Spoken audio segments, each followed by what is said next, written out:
The Jake Asman Show will begin shortly.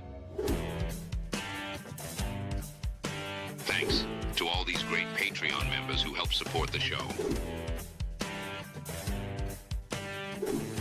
Get your super chats ready. Jake will be here in just a moment. If you love the New York Jets, this is the place to be.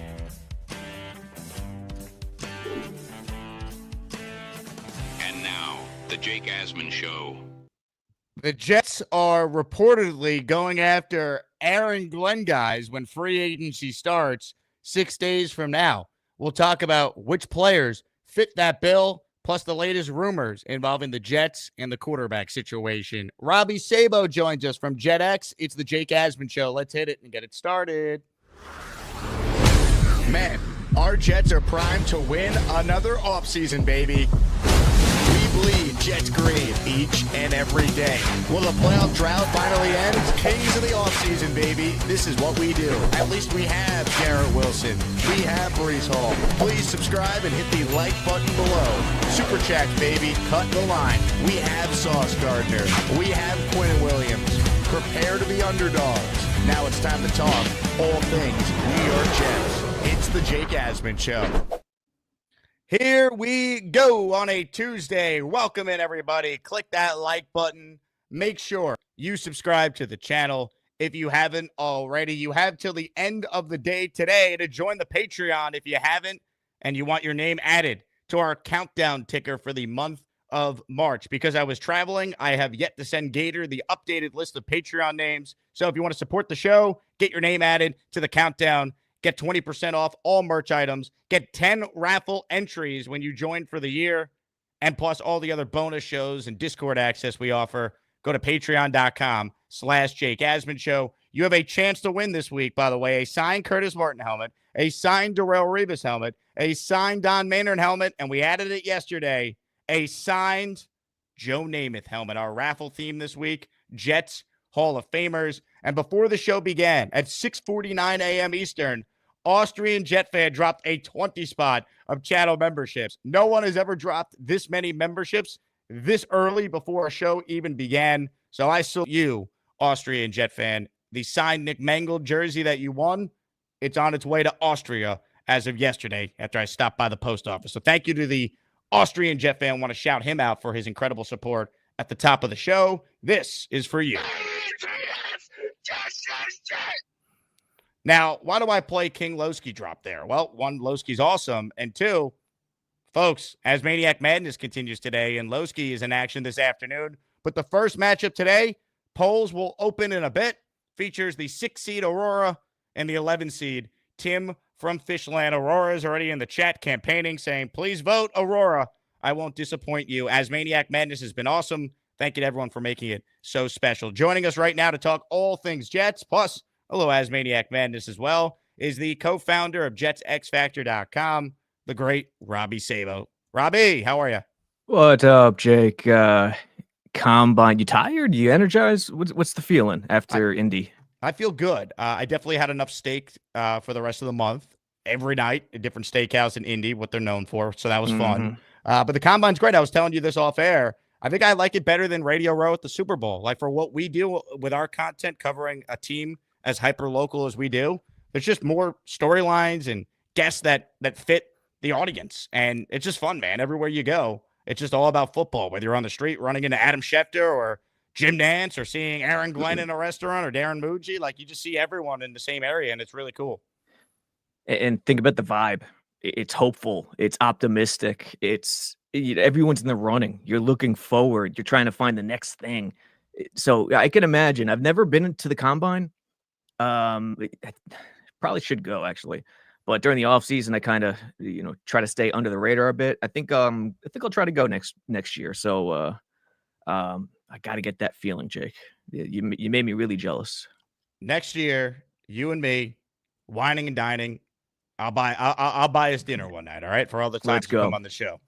Let's do it. We know AG and Muji are going to be trying to build off that first playoff year, right? That's right. I was telling you off air, I got to talk to Darren Muji and what I told him about, specifically what it would mean to make the playoffs. But I'll save that conversation for another day because I'm working on some big things there with the Jets. That said, let's talk about the state of the Jets with free agency 6 days from now. But first, how about this from Peter Castro? He wants a chance to win some of those epic raffle prizes. He just dropped a 10 spot of channel memberships. We're getting started early here on the show. Thank you, Mr. Castro. It's the ASMANIAC membership raffle. For every membership gifted, you receive 1 ticket entered in the raffle to win epic prizes. Oh, baby. Thank you, Peter. Here we go. Kakla, Just in My Bag, Michael Tepes, Michael Tamburi, Steve Davis III, David, all receiving memberships, plus Charles Barkley, Blake, JC, all receiving memberships as well from Peter Castro. Robbie, there was a report that came out in SNY that the New York Jets are expected to target players who have ties to Aaron Glenn connections. There's a couple names I want to get into, but I don't think this should be a surprise. It feels like this is what new regimes do when they try to establish their culture and what they want to be about. They bring in guys who were previously with them, who understand what the coaching staff and the front office is specifically looking for with what they're trying to change. So I know this got some play online yesterday when it first came out, but I don't think it should be surprising. I mean, that it's a natural thing you do. We saw Rex Ryan do this when he became the Jet coach, famously with Bart Scott and Jim Leonard. And that's just kind of what you do when you're trying to establish a new culture. Yeah, and Parcells too. I mean, the names from 96 into 97, the core of the roster was still there. I mean, how much can you turn over? It's large in the NFL, the turnover each year, but can't be as large as new coaches want. Yeah, man, I'd expect that too. And I'd also expect free agency to be largely underwhelming for fans. That's not a bad thing. It's usually a good thing, to be honest. But the specific names I think are going to be important, and more importantly than that, the prototypes. Like what type of, if I'm Glenn, I have a specific vision in mind in terms of what I need to do to the defense. Okay, D-line, I see what I have. Quinnen, Solomon, the inside guys, the outside guys. What do I need? I need bigger guys. I need 2 gappers to play. Not necessarily 3-4 nose tackles, but 2 gappers, more beef to stop the run. Who's out there? Who can I grab? Linebacker, same thing. I know there was a report that they're interested in Sherwood and they're trying to bring him back. I could see it happening, but I'm still of the belief Quincy and Sherwood are so similar and so light. I don't see Glenn wanting both of those guys starting because they're so light. Maybe he tries to bring both back and get a bigger guy as a third, but he's going to need some more beef at linebacker as well for a run filling linebacker who could play the run heavier, like a la Bart Scott. So yeah, it makes complete sense, and I think it's the route they're going to travel. Well, ultimately, I don't want to get rid of good players just because they're not a scheme fit. Like find a way to use Jamie Sherwood in your defense. The guy is only 25. He's only getting better. He's smart, high character dude, was voted team MVP by his teammates. So I want to keep him. So I was encouraged by the fact that reportedly there's mutual interest there and then both being brought back. The question then becomes, does Quincy now want a new deal? Because he's outplayed his current contract. He's 29 going into the last year of that 3-year deal. How does that impact negotiations there? So that's something you got to consider too when it comes to Jamie Sherwood, who you brought up.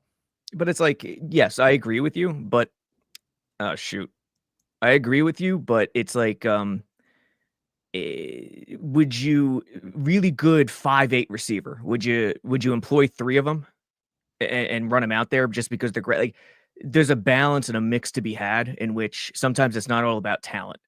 But in Sherwood's case, he has put on weight, so maybe he can get it done under some coaching. I think hopefully he is interested in staying. And if that's the case, I agree with you. I'd bring him back. I'd try to at least, but I still feel like there has to be a balance to be struck there, and how they go about the balance is going to be interesting. Well, I wonder, could they trade Quincy Williams? That's the other thing. Like, and when I say this, it's not the perfect mix. I'm not saying it's impossible to pull off. I'm just saying in terms of the highest ceiling, which you're looking for long-term. And hey, it doesn't mean you have to be capped at 2 linebackers. Have 3 who could play. And have that third guy be a bigger guy, like a Jack Campbell in Detroit, who Glenn is comfortable with, who's like nearly 250, 240 something. So yeah, Quincy, maybe they go Sherwood and Quincy, shop Quincy, or not have him in a long-term plans. It'll be interesting. Hit the like button if you're just tuning in. As Maniac Madness, the poll will open for the matchup on this show momentarily. Aurora versus Tim from Fishland in the 6 versus 11 matchup. Big shout out to the big fella on a blowout win over Paul Faz in the tournament yesterday. Dude, On the I have not been show. keeping up. I haven't been keeping up. What's happened so far? Oh, it's been madness. I mean, so this was a blowout yesterday, but JJ versus June, Robbie, came down to a couple votes. Look on your screen how close JJ versus June was yesterday. 50 to 49. Now, YouTube doesn't show you decimal points, but it was tight. It came down to like maybe 3 votes or less, they're saying. I think I took June too on a semi-mini run to the Sweet 16, if I remember correctly. Damn. Same thing happened, by the way, in the matchup on Sunday between Johnny and Jason in Jerusalem. Who did I take there? I think I took Johnny Boy. Did he win? He won narrowly. He Nice. won by 1 vote, 1 total vote. Nice. Am I allowed to tell the people who I have in the Final Four or no? Of course, it's public now. People can see your bracket on the site. Oh, for real? Okay, well, hey, dude, Mikey Midnight all the way. I'm still going with my boy Mikey and Bobby. I love you. I know you're on hold. Bobby, I love you, but I'm trying to predict what the people are gonna do. And I think you're it wouldn't shock me if you won it all, actually, Bobby. But I think the people are railing against you just a bit, and could be a good thing in the end, but it might be a bad thing. Yep. I got Mikey Midnight, I think, defeating Gorman in the finals, if I believe correctly. Wow. Well, I'll tell you what, Gorman won his matchup. Chris G, an up-and-comer, who's, by the way, starting a podcast with one of your employees, Connor Long, the Next Gen podcast, working title. I don't know if they finalized it yet, but pretty awesome. Chris. Wait, who is it? So I don't know if you've taken a call from Chris yet, but Chris G, he's around the same age as Connor, and he put up a good fight against Charles Gorman, the #1 overall seed. Chris G, same age of the Next Gen. It's a good name. It's a good job. Now, yesterday, though, Robbie, on my second show, DX. Charles reminded everyone why he's the 1 seed in this tournament. My mother wants to know who I'm talking to. I'm on StreamYard, Mom. I'm on YouTube. Hey, Mom! The meatloaf! Charles, you're the best, dude. I can't. Mom, the meatloaf.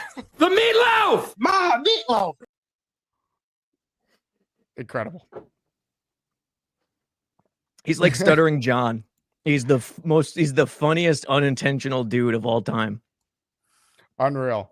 By the way, I mentioned Big Fella's big win. He's celebrating his big win by paying it forward to the community. A 10 spot of channel membership. Sound the alarm.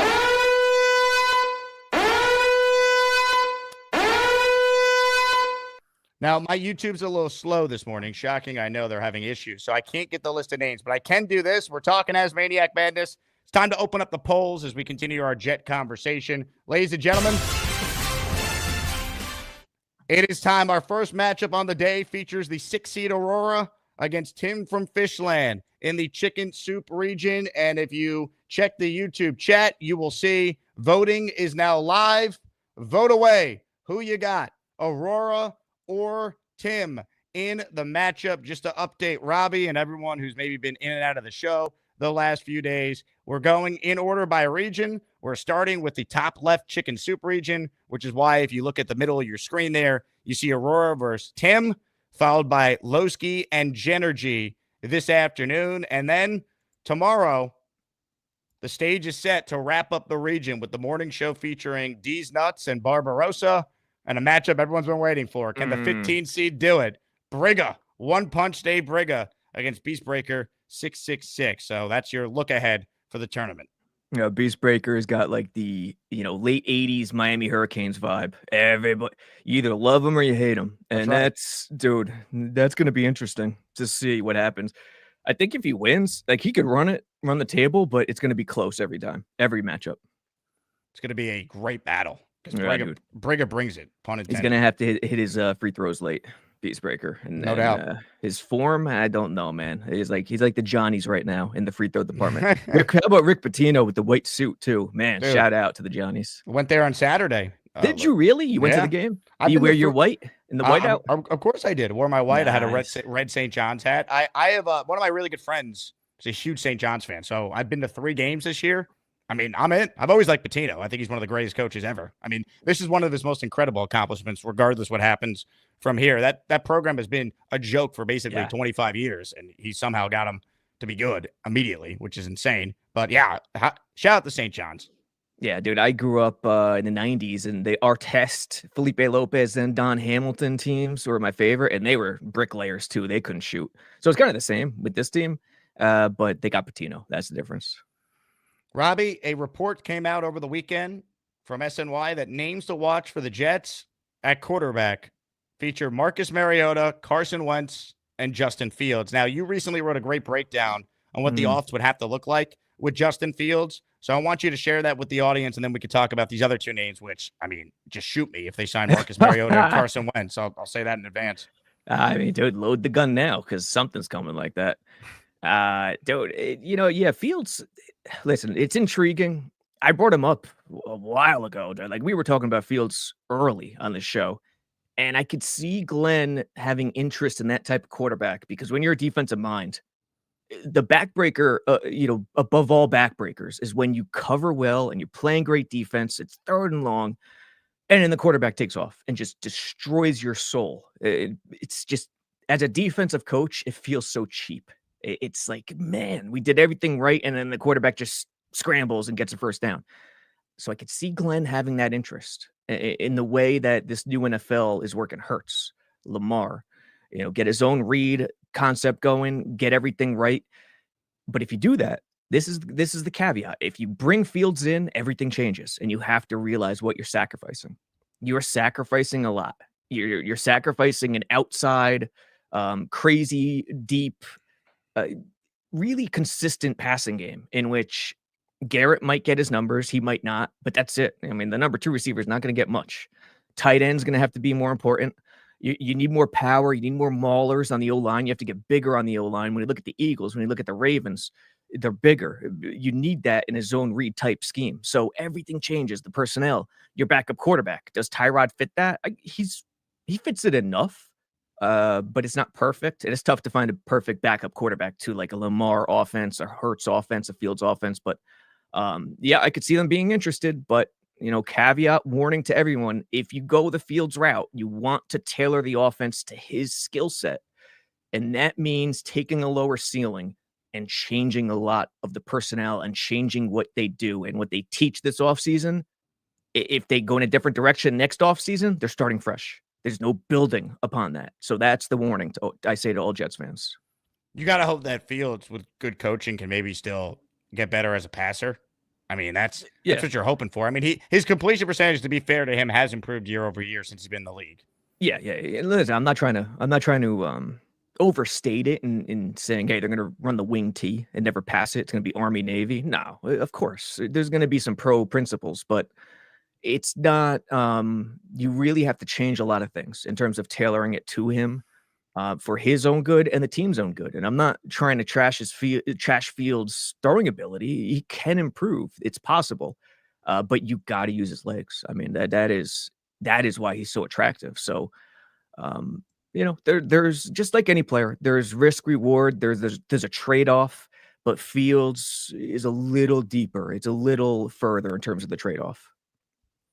Comments, questions, super chats. We'll cut the line. If you want a word with Robby Sabo or myself, that is the best way to do it. We'll take some calls with Robby, as we always do, coming up. As far as Wentz and Mariota, I mean, I'll say it again. Just shoot me. Like, what are we doing, man? It would bother me to no end if that's the plan. I mean, do we have any other choice at this point other than the draft?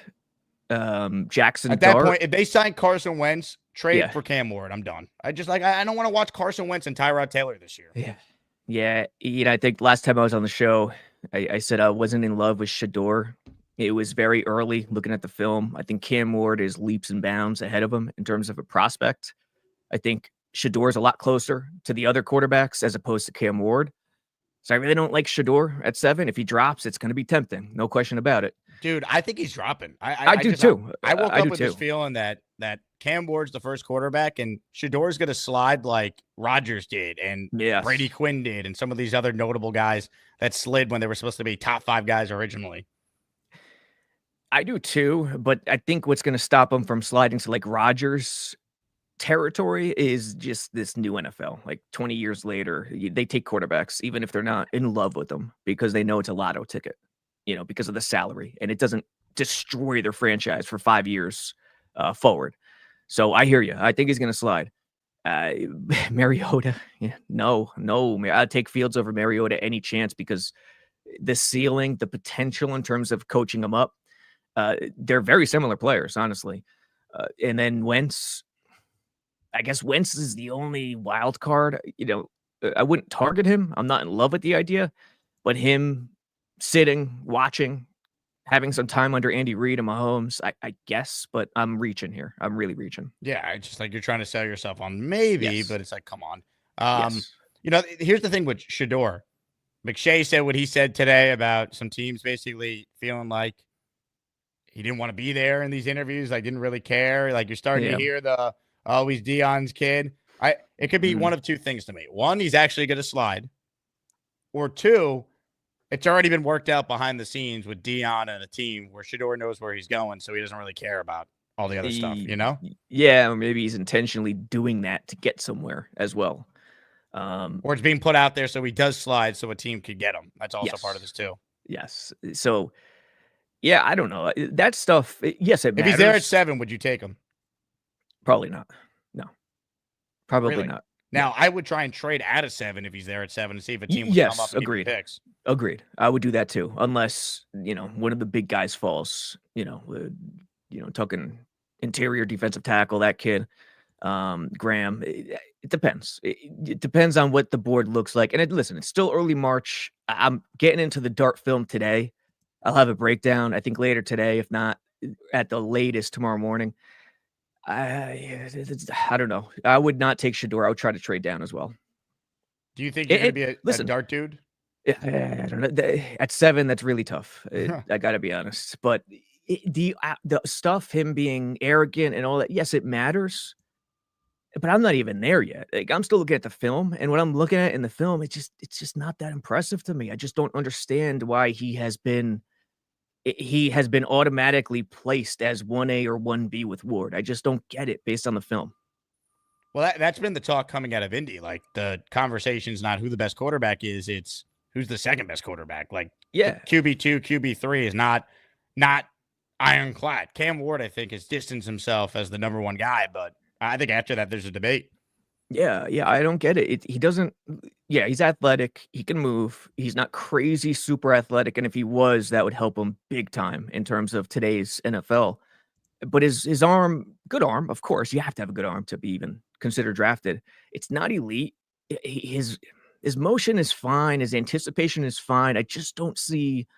You don't see the wow factor, and everyone's relying on the intangibles, like his mindset. He could handle the NFL. Great, but that is more reserved for a day 2 quarterback, not a top 10 pick. Like that, Ted McMillan, same thing. I don't consider him in the same mold as Odunze. I was low on Odunze last year and people killed me, but he just didn't have that explosiveness that I needed from a top 10 pick in the draft. Neighbors, yes. Harrison, yes. Odunze, he's a possession guy. He could really get good with his route running, but didn't have that explosiveness. Ted McMillan's sort of in the same boat, but I like him a lot more than Odunze.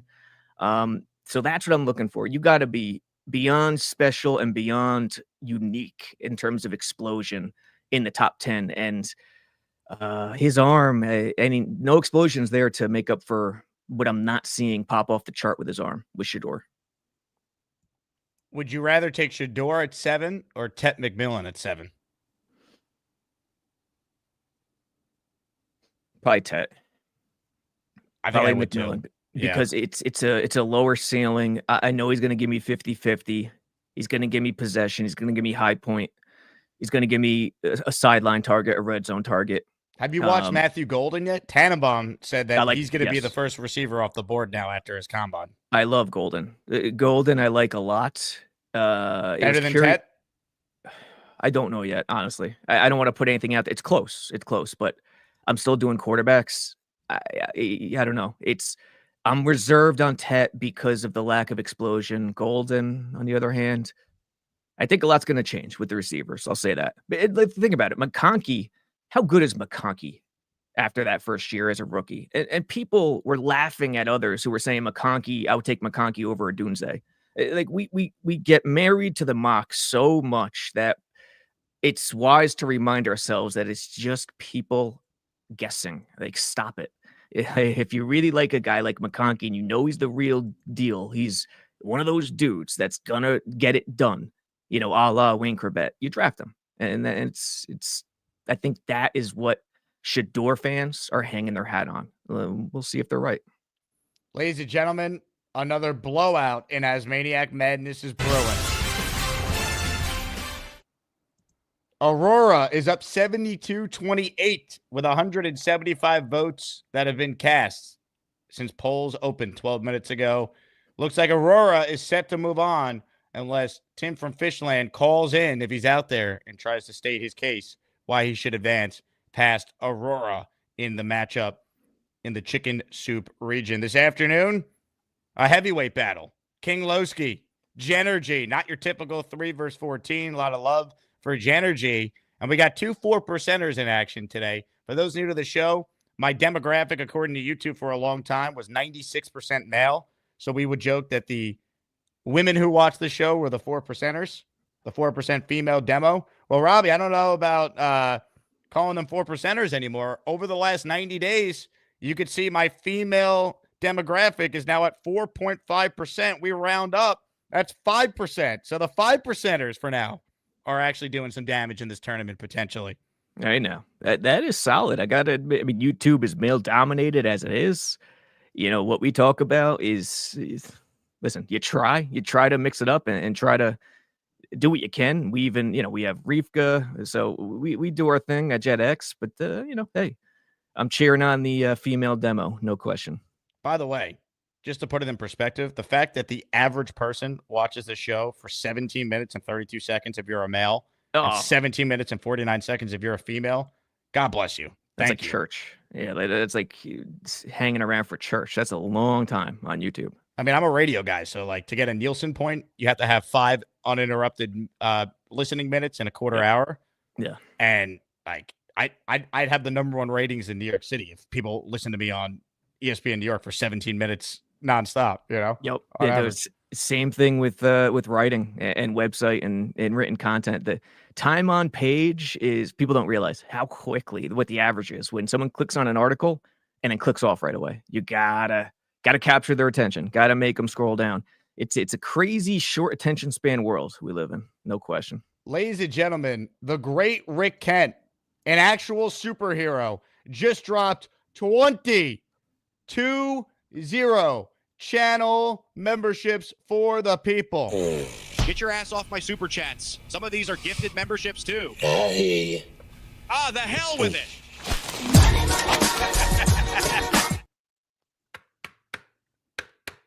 Here we go, baby. Helmet's on. I got 20 names to read.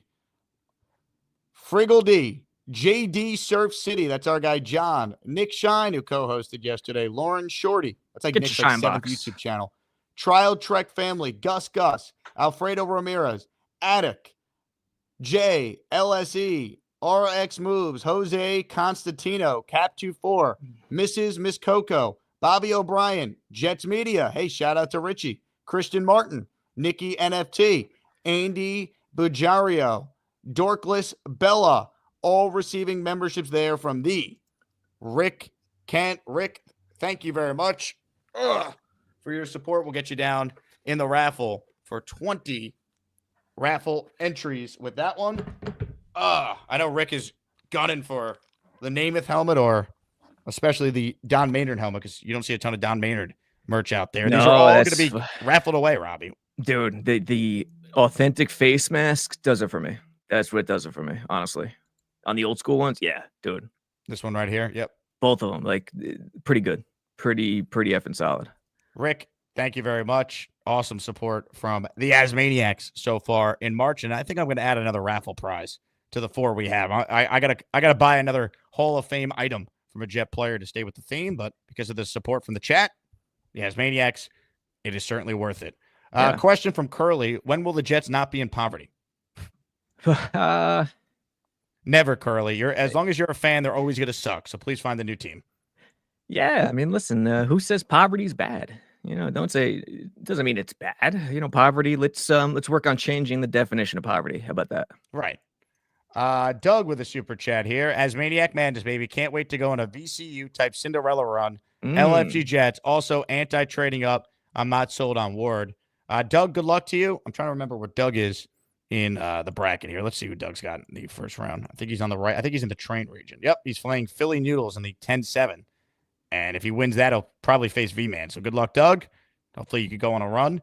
As far as his second point, though, Robbie, Cam Ward, I know you think he's clearly the top quarterback. What would be the most you'd be willing to trade to go up and get him if you believe that's the strategy the Jets should deploy? Yeah, I'm kind of with Doug. To be honest, I think he's clearly the best quarterback. But I also think all these quarterbacks are much more clumped together as opposed to clear different tiers. His throwing motion is smooth. He anticipates better than anyone coming out of the class. I feel like he sees things quicker than anyone else, and that's kind of what I like. And he reacts well to pressure too, which is really good. But I wouldn't trade up to one. No chance. It's just too much. It's just too rich. Not being totally sure about him. Maybe a few spots if he somehow drops some way, which is very unexpected, based on the chart, the old Jimmy Johnson chart, draft value chart. A couple spots, a few spots, not to number one though. Comments, questions, super chats, cut the line. Super chat from the Rick Kent. Jake, Dave Briga's last name is continually spelled wrong. There's only one G. Can't that be corrected? Yes. If Briga wins, Gator has already said he will update the graphic for Dave to have only one G in his name, and I'll make the adjustment in the actual bracket pool as well. So sorry, Dave. I wish Dave told me that. I didn't even realize it was spelled wrong. Yeah, I mean, it's about respect. You got to respect your people. I mean, Jake. One punch. Dave Briga's coming for Beast. That's a one heavyweight punch. Fight. Why is he called One Punch, Dave Briga? What happened? I don't think you want to know. I'm not ready. No, I mean, let's pretend the last 10 seconds didn't happen. Let's proceed. Stuff Ted says, do you think the Jets will get their quarterback at free agency or draft? I think both. I think they're going to obviously sign a veteran, and I would be very surprised if there's not at least one quarterback drafted at some point. Doesn't mean it's in the first or second round, but if it's Kyle McCord on day 3, I'm not surprised. Yeah, I think both too. And how about that? McCord grew up a Jets fan, apparently. He wears the number 6 because of Sanchez. He has family from Long Island. He's the guy I like just off that if we're going day 3 quarterback. Yeah, dude. Beningo will be all over him if he heard that. Bro, he's one of us. He grew up in South Jersey, I think, which is a foreign land for us. That's Philly. And then went to high school? I think St. Joe's Prep in Philly. So, yeah, I mean, it's very unlikely, but he's like 8 or 9 years old when he saw the Rex Ryan runs with Sanchez, and his family's from Long Island. So, yeah, we have a Jets fans in our midst, a Jets fan in our midst as a QB prospect. Now, the last time we took a Jets fan from Long Island has not really worked with Ruckert. So maybe with McCord, I know he's not from Long Island, but his family is. It'd be a little different. Maybe. And yeah, Ruckert. I mean, listen, the thing that's really disappointing about Ruckert is he didn't grade out well blocking, and blocking was one of the things you could rely upon with this guy, and that didn't even work out this past season. I feel like he was a good blocker as a rookie, and he's gotten worse the last 2 years, which is weird to me. And a lot of it's the coaching, a lot of it's the design, a lot of it's the vision. You get put in a certain situation where there's a cap on you in terms of what you could do and what you can't do. So we got to keep that in mind for sure. But, still not good. Conklin and him were like 2 of the worst graded run blockers in the entire league last year. Yeah. Look, I'd bring Conklin back on a 1-year deal if he's open to it. But, you got to obviously address that position in free agency, drafts, a really good tight end class, they say. So that's got to be an area they address. Michael Mayer, dude, the Raiders, there was a report they're shopping Mayer. And unless I missed something recently, I think he's still on the block. Yeah. And if it doesn't cost you much, I've been wanting this guy, not because he's explosive, not because he's Bowers, because he adds so much to the rushing game. And if you could bring him in, man, for not a crazy price, a late round pick, do it. Target that guy. Hit the like button. if you're just tuning in. Comments, questions, super chats, we'll cut the line. We got some raffle entries to shout out, ladies and gentlemen. And by the way, Mikey Midnight now has a channel emoji. It was added yesterday because we've gotten so many memberships. I was able to add it. If you're a channel member and you want to use the Mikey Midnight emoji, it is now available to you. Knob Craft, who's a longtime supporter of the show, he is in the next ASMANIAC raffle for 5 with this, baby. Yeah. Oh, I hit the wrong button almost. It's right here. We're the freaking New York Jets, so we're built for this shit. I almost played a Charles Gorman fart, which honestly would have been funny as well. There's no time that can't fit in. I mean, that could fit in any time transition. So don't beat yourself up. Knob, thank you. Charlie, super chat. We should grab Jaden Higgins in the second. Will be a Nico Collins type with more potential. I haven't done any work on a lot of the receivers yet. Do you know anything about Jaden Higgins? Not much yet, but yeah, I think the key there is receiver, second round pick, Jets. I just think a lot of Jets fans want to slay that second round receiver dragon eventually. Stephen Hill, Evan Smith, Denzel Mims, on it goes. Yeah, I mean, you're right. It's just, I don't know. It's tough. Let's see. I have Dom C's draft guide up in front of me. He has Jaden Higgins as his 5th rated wide receiver from Iowa State. He has a 2nd round grade on him. Dom's top receivers are Tet, Emeka Ibuka. Okay. Luther Burden. Kid is explosive as hell, but there's some questions. Yeah. I don't know if Dom has updated this post combine because he has Golden at 6. And Tannenbaum's telling everyone he's the first receiver off the board now. So yeah, I definitely have Golden in the top 3. But again, listen, this is all I have not dug into it, so don't take anything I say right now to heart as Bible. The Ohio State kid, I'm not even going to try to pronounce his name. Dynamite, explosive. Can he transition into the NFL in terms of reading coverages and all that stuff? I think that's the question. Golden, I think, might be the most balanced. Tet is that big, tall target everyone wants. Is he explosive enough for a top 10 pick? I don't know. That's the question. By the way, Knob, your 5 memberships have finally loaded for me. Who got them? Nick Kowal, William Chesson, Carlos Marquez Jr., Billy D78, and JQB. Congrats to all 5 of you, and thank Knob. How about Peter Castro? Robbie, every time Castro sees you on the show, he's got like a tick to spend money. First, it all started back in June with the Alan Lazard $500 super chat to find out if he has a pulse at minicamp. And now it's 20 memberships gifted in a single show. Ladies and gentlemen, give it up to Peter Castro. Here's who got Castro's memberships here. Alan Lazard. I'm just kidding. PD, EL, B40, K1, Richard Galati, B Hyde, Greg Kaufman, Leaf King, Tom G, Eddie Lindell, all receiving memberships there from Castro. By the way, have they cut Lazard yet? I mean, what are we doing? I think I just saw a report that, was it Schefter? Let's see. Alan Lazard given permission to seek trade. Good luck. Really? Good luck. Yeah. Yeah, okay. Yeah, from Schefter. Also, receiver prospects, Burden. Luther Burden from Missouri is a kid that I really like. Again, I gotta look at a lot more, but Burden and Golden are the 2 that have popped off the film immediately for me. By the way, Schefter's tweet, Jets are also open to bringing him back to the team. Who? Is that Lazard? Schefter's tweet is, Jets are giving permission to veteran wide receiver Alan Lazard to seek a trade per sources. Jets also are open to bringing him back to the team. Bullshit. No way. No way. He'd have to play for the veterans minimum if he's coming back to the team. Yeah. Listen, Here, you want to know my thoughts on this? They're trying to create a trade market. Oh, well, we don't have to trade him. We could bring him back. No way. This guy can't play unless Rodgers is throwing him the ball. We've seen it. We saw what it looked like without Rodgers. He was at least somewhat playable last year compared to his first year with the team, but come on. Sometimes you just gotta tip your cap to the entire league and say, yeah, guys, there's no chance he's coming back. Like sometimes that it's appreciated to just be transparent. I get what they're trying to do. But sometimes it's not going to work. Yeah, just tip your cap and say, hey, it is what it is. We'll cut our losses. Just like they're listening to calls on Devontae. Yeah, okay. I get they're trying to create a market that does not exist. I will be thrilled if I'm wrong and they actually got anything for either Devontae or Lazard, because everyone knows they're going to be cut. So if you actually got any sort of draft pick, Yes. good job by Darren Muji. I would be shocked. Yes, and they took a direction in which it was. I mean, they took this direction with Rodgers. It wasn't created by anyone else. They did this. So Yeah, they didn't have to.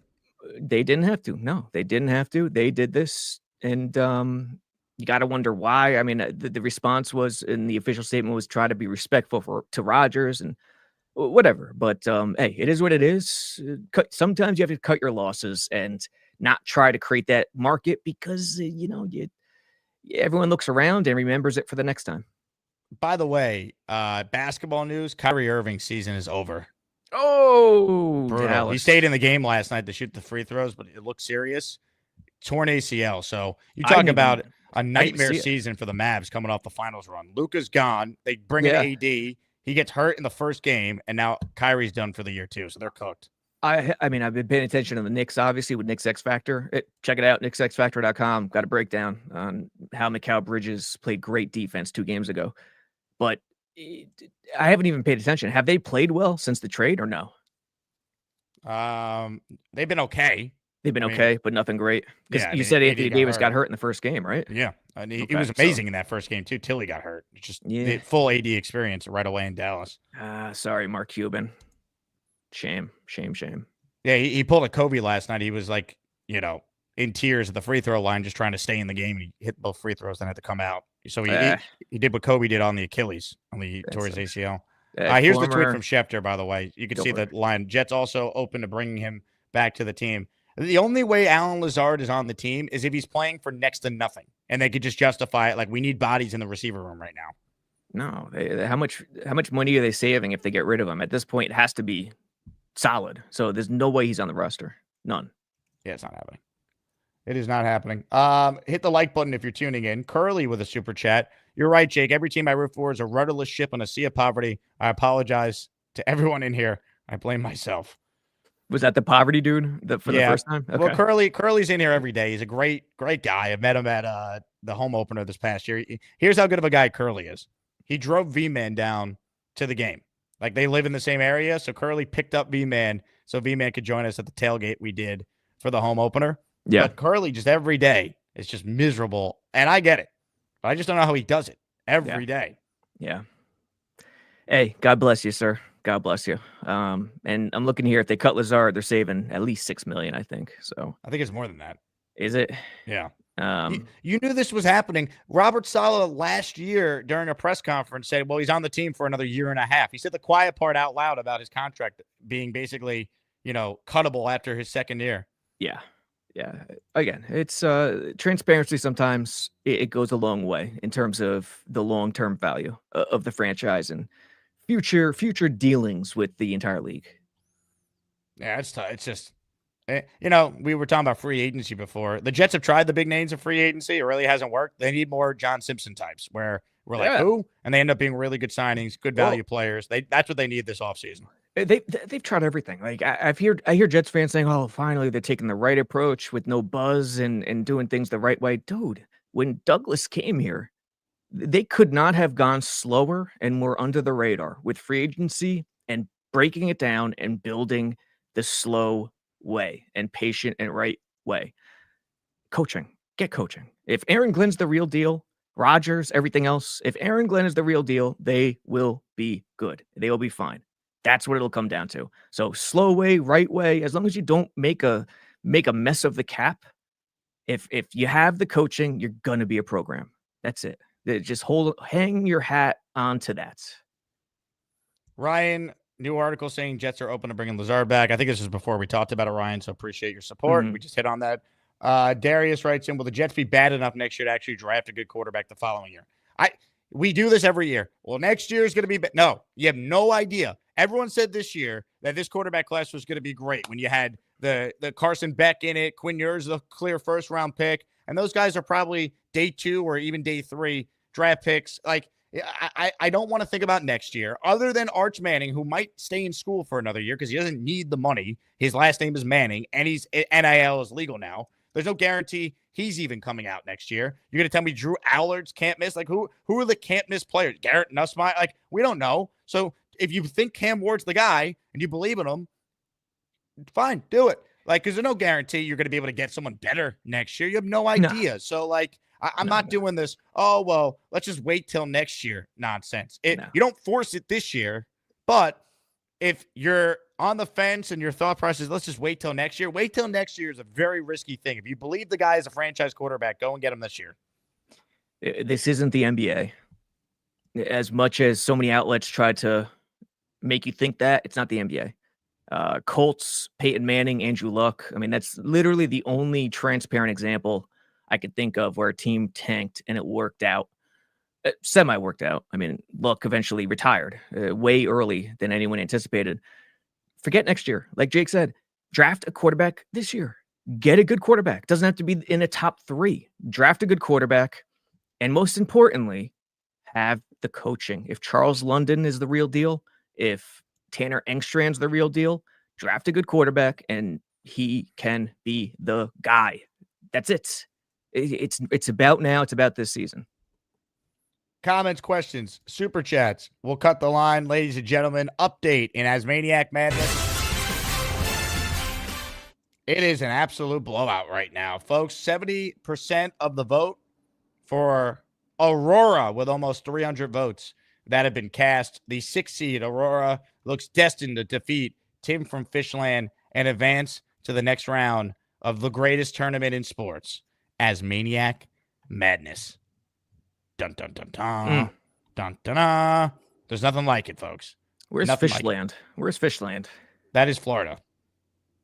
And Tim's a good caller. He just he really hasn't called in the last few weeks since the bracket's been out, which I think hurts his case. Sounds made up, quite frankly. Fishland. Yeah. I doubt this individual is a real person, to be honest. You're not buying it? Nah. No. Look at his face. He looks fake. I can show you the bracket where things stand going into today, Robbie, by the way. No, let's see. I got to see this. We told you who was winning, obviously, who won, but here's a visual of what it looks like. You can see top left. We're going in order here. So big fella, JJ, they won yesterday. Charles got it going in the first round or opening matchup. Johnny Boy won by a vote. So we're making our way through the chicken soup region. By tomorrow afternoon, we'll be done with the chicken soup region, and we will get ready for the hood region, featuring Cheats Fan as the 1 seed in that region. I got to bring up, I don't think I took Chiefs Fan to the Final Four. I got to bring up my bracket so I could follow along here. Did you take, do you fill out a bracket too, Jake? No, of course I did. Okay. No, I filled one out. I had to. I have Mikey winning the whole thing. You have Mikey winning the whole thing too? Yeah, Mikey. So I could tell you, Mikey got picked more of the 263 people that filled out brackets. Mikey had like 50-something people that picked him, which led the way. Oh, damn it. I thought I was flying under the radar a bit with that pick. I'm among the damn. Oh, well. I can tell you right now, my Final Four was Gorman. Yep. Neil. Okay. Kerner. Yes. And Mikey Midnight. I think we have I'm bringing it up. Shoot, I can't remember. I definitely have Mikey. I definitely have Gorman. Who did I take in the hood region? You a David T guy? That was the thing I really struggled with. I think I took David T. Yeah, I went with Neil's brash bravado over David T's niceness, which I think I regret. I think I took David T. And in the other region, who the hell was did I take Lane Train? I think I took Lane Train, but I'll know right tough away. To beat. I'm looking it up. Yeah, I think I took Lane Train. I had Gorman winning the whole thing for a while, and then Mikey's emergence. I'm just like, I think he's got it in the bag. But once again, for those who missed yesterday's show, Charles reminding everyone why he's the 1 seed, the number 1 overall seed for a reason. My mother wants to know who I'm talking to. I'm on StreamYard, Mom. I'm on YouTube. Hey, Mom! The meatloaf! Charles, you're the best, dude. Mom, the meatloaf. The meatloaf! Mom, meatloaf. He had to have done that intentionally, right? He had to have. No, he's just Charles. Well, also, Robbie, I didn't have you on last week because I was in India, of course. But yeah, we also got this gem from Gorman on his show. Oh. What the Dude, he's spraying bullets everywhere now. He's all over the map. Holy jeez. Dude, he can let it rip, man. Yeah. He can let it rip. All right, comments, questions, super chats. Shout out to John LG. He's on our raffle for one with this gifted membership. John writes in, curious if you think CB2 will be Stigger/JBC or a draft pick Will Johnson, or look at older vet like Darius Slay to a cheaper one-year deal since he's 34. I don't think they're going to sign Slay. I think he's going to sign with a contending team. I'd like to see Stiggers or JBC get a chance. And I also wouldn't be against, I had this conversation with Jay Doozable on my show last week. I'd like to see them bring back Brandon Eccles to a 1 or 2 year deal. The guy could make plays every time he's out there. Give him a chance to compete. Yeah, I would bring back Eccles. I don't listen. JBC and Stiggers, I want them in the mix, no question. They should be. I don't see Slay. Obviously, Reed, no. So I don't see a big signing. Could it be the Michigan kid, the corner? I don't know. It's interesting. I think it's going to be one of the positions, CB2, that's going to be underwhelming on paper, but it might work out. Look, if you go to Jets X Factor and look at my last breakdown, which was yesterday, of AG shutting down the Vikings in Week 18, the coverage was just, it was beautiful. Yes, he got after Darnold. He blitzed like crazy. But the bracketing, I put a video up on Twitter, the bracketing he taught and the attention to detail in terms of leverage outside with the corner, inside with the free safety is tremendous. And I think if the coaching is right and he teaches it right, CB2 will be underwhelming, but I think it could work out in the end. I remember 2009 with Rex. The CB2 was nothing special. Lito Shepherd. Yeah, Lito Shepherd. They were getting killed and then got torched by Peyton in the title game. But for the first year, yeah, I don't expect any big splashes at CB2. Ladies and gentlemen, Matthew Lemke in the raffle for one. He entered himself by becoming a channel member. Matthew, thank you very much. Ace with a super chat. This is a public service announcement I want to share when I respond. Why do I keep having to watch commercials everywhere like 5 to 10 minutes? I do not control the commercials from YouTube. We use their platform. They put the ads on. That's also how I get paid. So yeah, if you're dealing with commercials, just know that means a lot of people are watching the show. And that's why YouTube is putting advertising on the videos. I cannot recommend YouTube Premium enough. Right. I think it's the best money spent. If you watch a lot of YouTube stuff, you could bounce between shows and never have to worry about an ad. Like I can't use non-premium YouTubing. When I get an ad, like if I'm logged out, I'm like, I can't believe it used to be this way. Like YouTube Premium, I mean, I don't want to say this too loud, but like they can make it whatever price and I probably would pay for it. Like it's great. So that's what I'd recommend, Ace, if you're fed up with the commercials, because I don't control them. The only commercials I control are the in-show live reads. That's it. Which, by the way, you ready for this? Segue, we're presented today by Mando. Here we go. Introducing Lumi for men, and we named him Mando. The whole body deodorant that's clinically proven to block odor all day and controls odor for 72 hours on pits, feet, privates, between your butt cheeks. So here's the odor controlling math. 12 hours after a shower with soap, the average armpit and nether region had an odor score of 8 and 5 out of 10. 12 hours after a shower with soap and applying Mando, those odor scores were 0. How do you like them apples? It's simple, folks. Stop smelling. All right? I'm going to be as transparent as I can. I use Mando because it works. 72 hours, odor resistant, the best deodorant I have ever used. I have the stick deodorant. I use the spray deodorant. I worked out before the show today. Used Mando right after working out, after I got out of the shower. Mando is the best. Support them because they support me. Promo code Asman at shopmando.com will get you a discount on their starter pack, which includes a lot of the items you've seen me showcase on the show over the last few months. So shout out to Mando and get yourself some deodorant that will make you not smell. All right? The Jets might stink, but you don't have to. Use Mando deodorant. Ladies and gentlemen, we say hello once again to Robby Sabo. How about that pitch? How about that transition, huh? Yeah. By the way, I did take June the GM, so I lost that one. I took Jason in Jerusalem. Wow. I took him over Johnny Boy. Damn it. Did you vote for him in the show? Well, you're why he lost.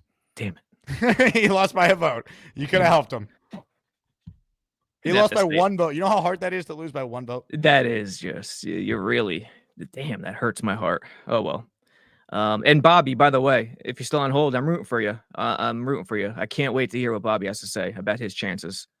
Well, ladies and gentlemen, let's get to some calls with Robby before we wrap up with him. And he called him out by name. So Bobby will bat leadoff today. Bobby Midnight, it is time. Oh, you know I'm doing another Zoom meeting. Oh, Farts Jake's going live. Gotta end my friggin' stream. I'm Bobby. Hey, no problem. Us three have Mikey winning it all, right, Jake? Us three. You took Mikey too, Bobby? Yeah, Bobby thinks his brother's going to win too. Oh, How far did you take yourself? How far did you take yourself? I think I got me losing to Gary. Gary? Yeah.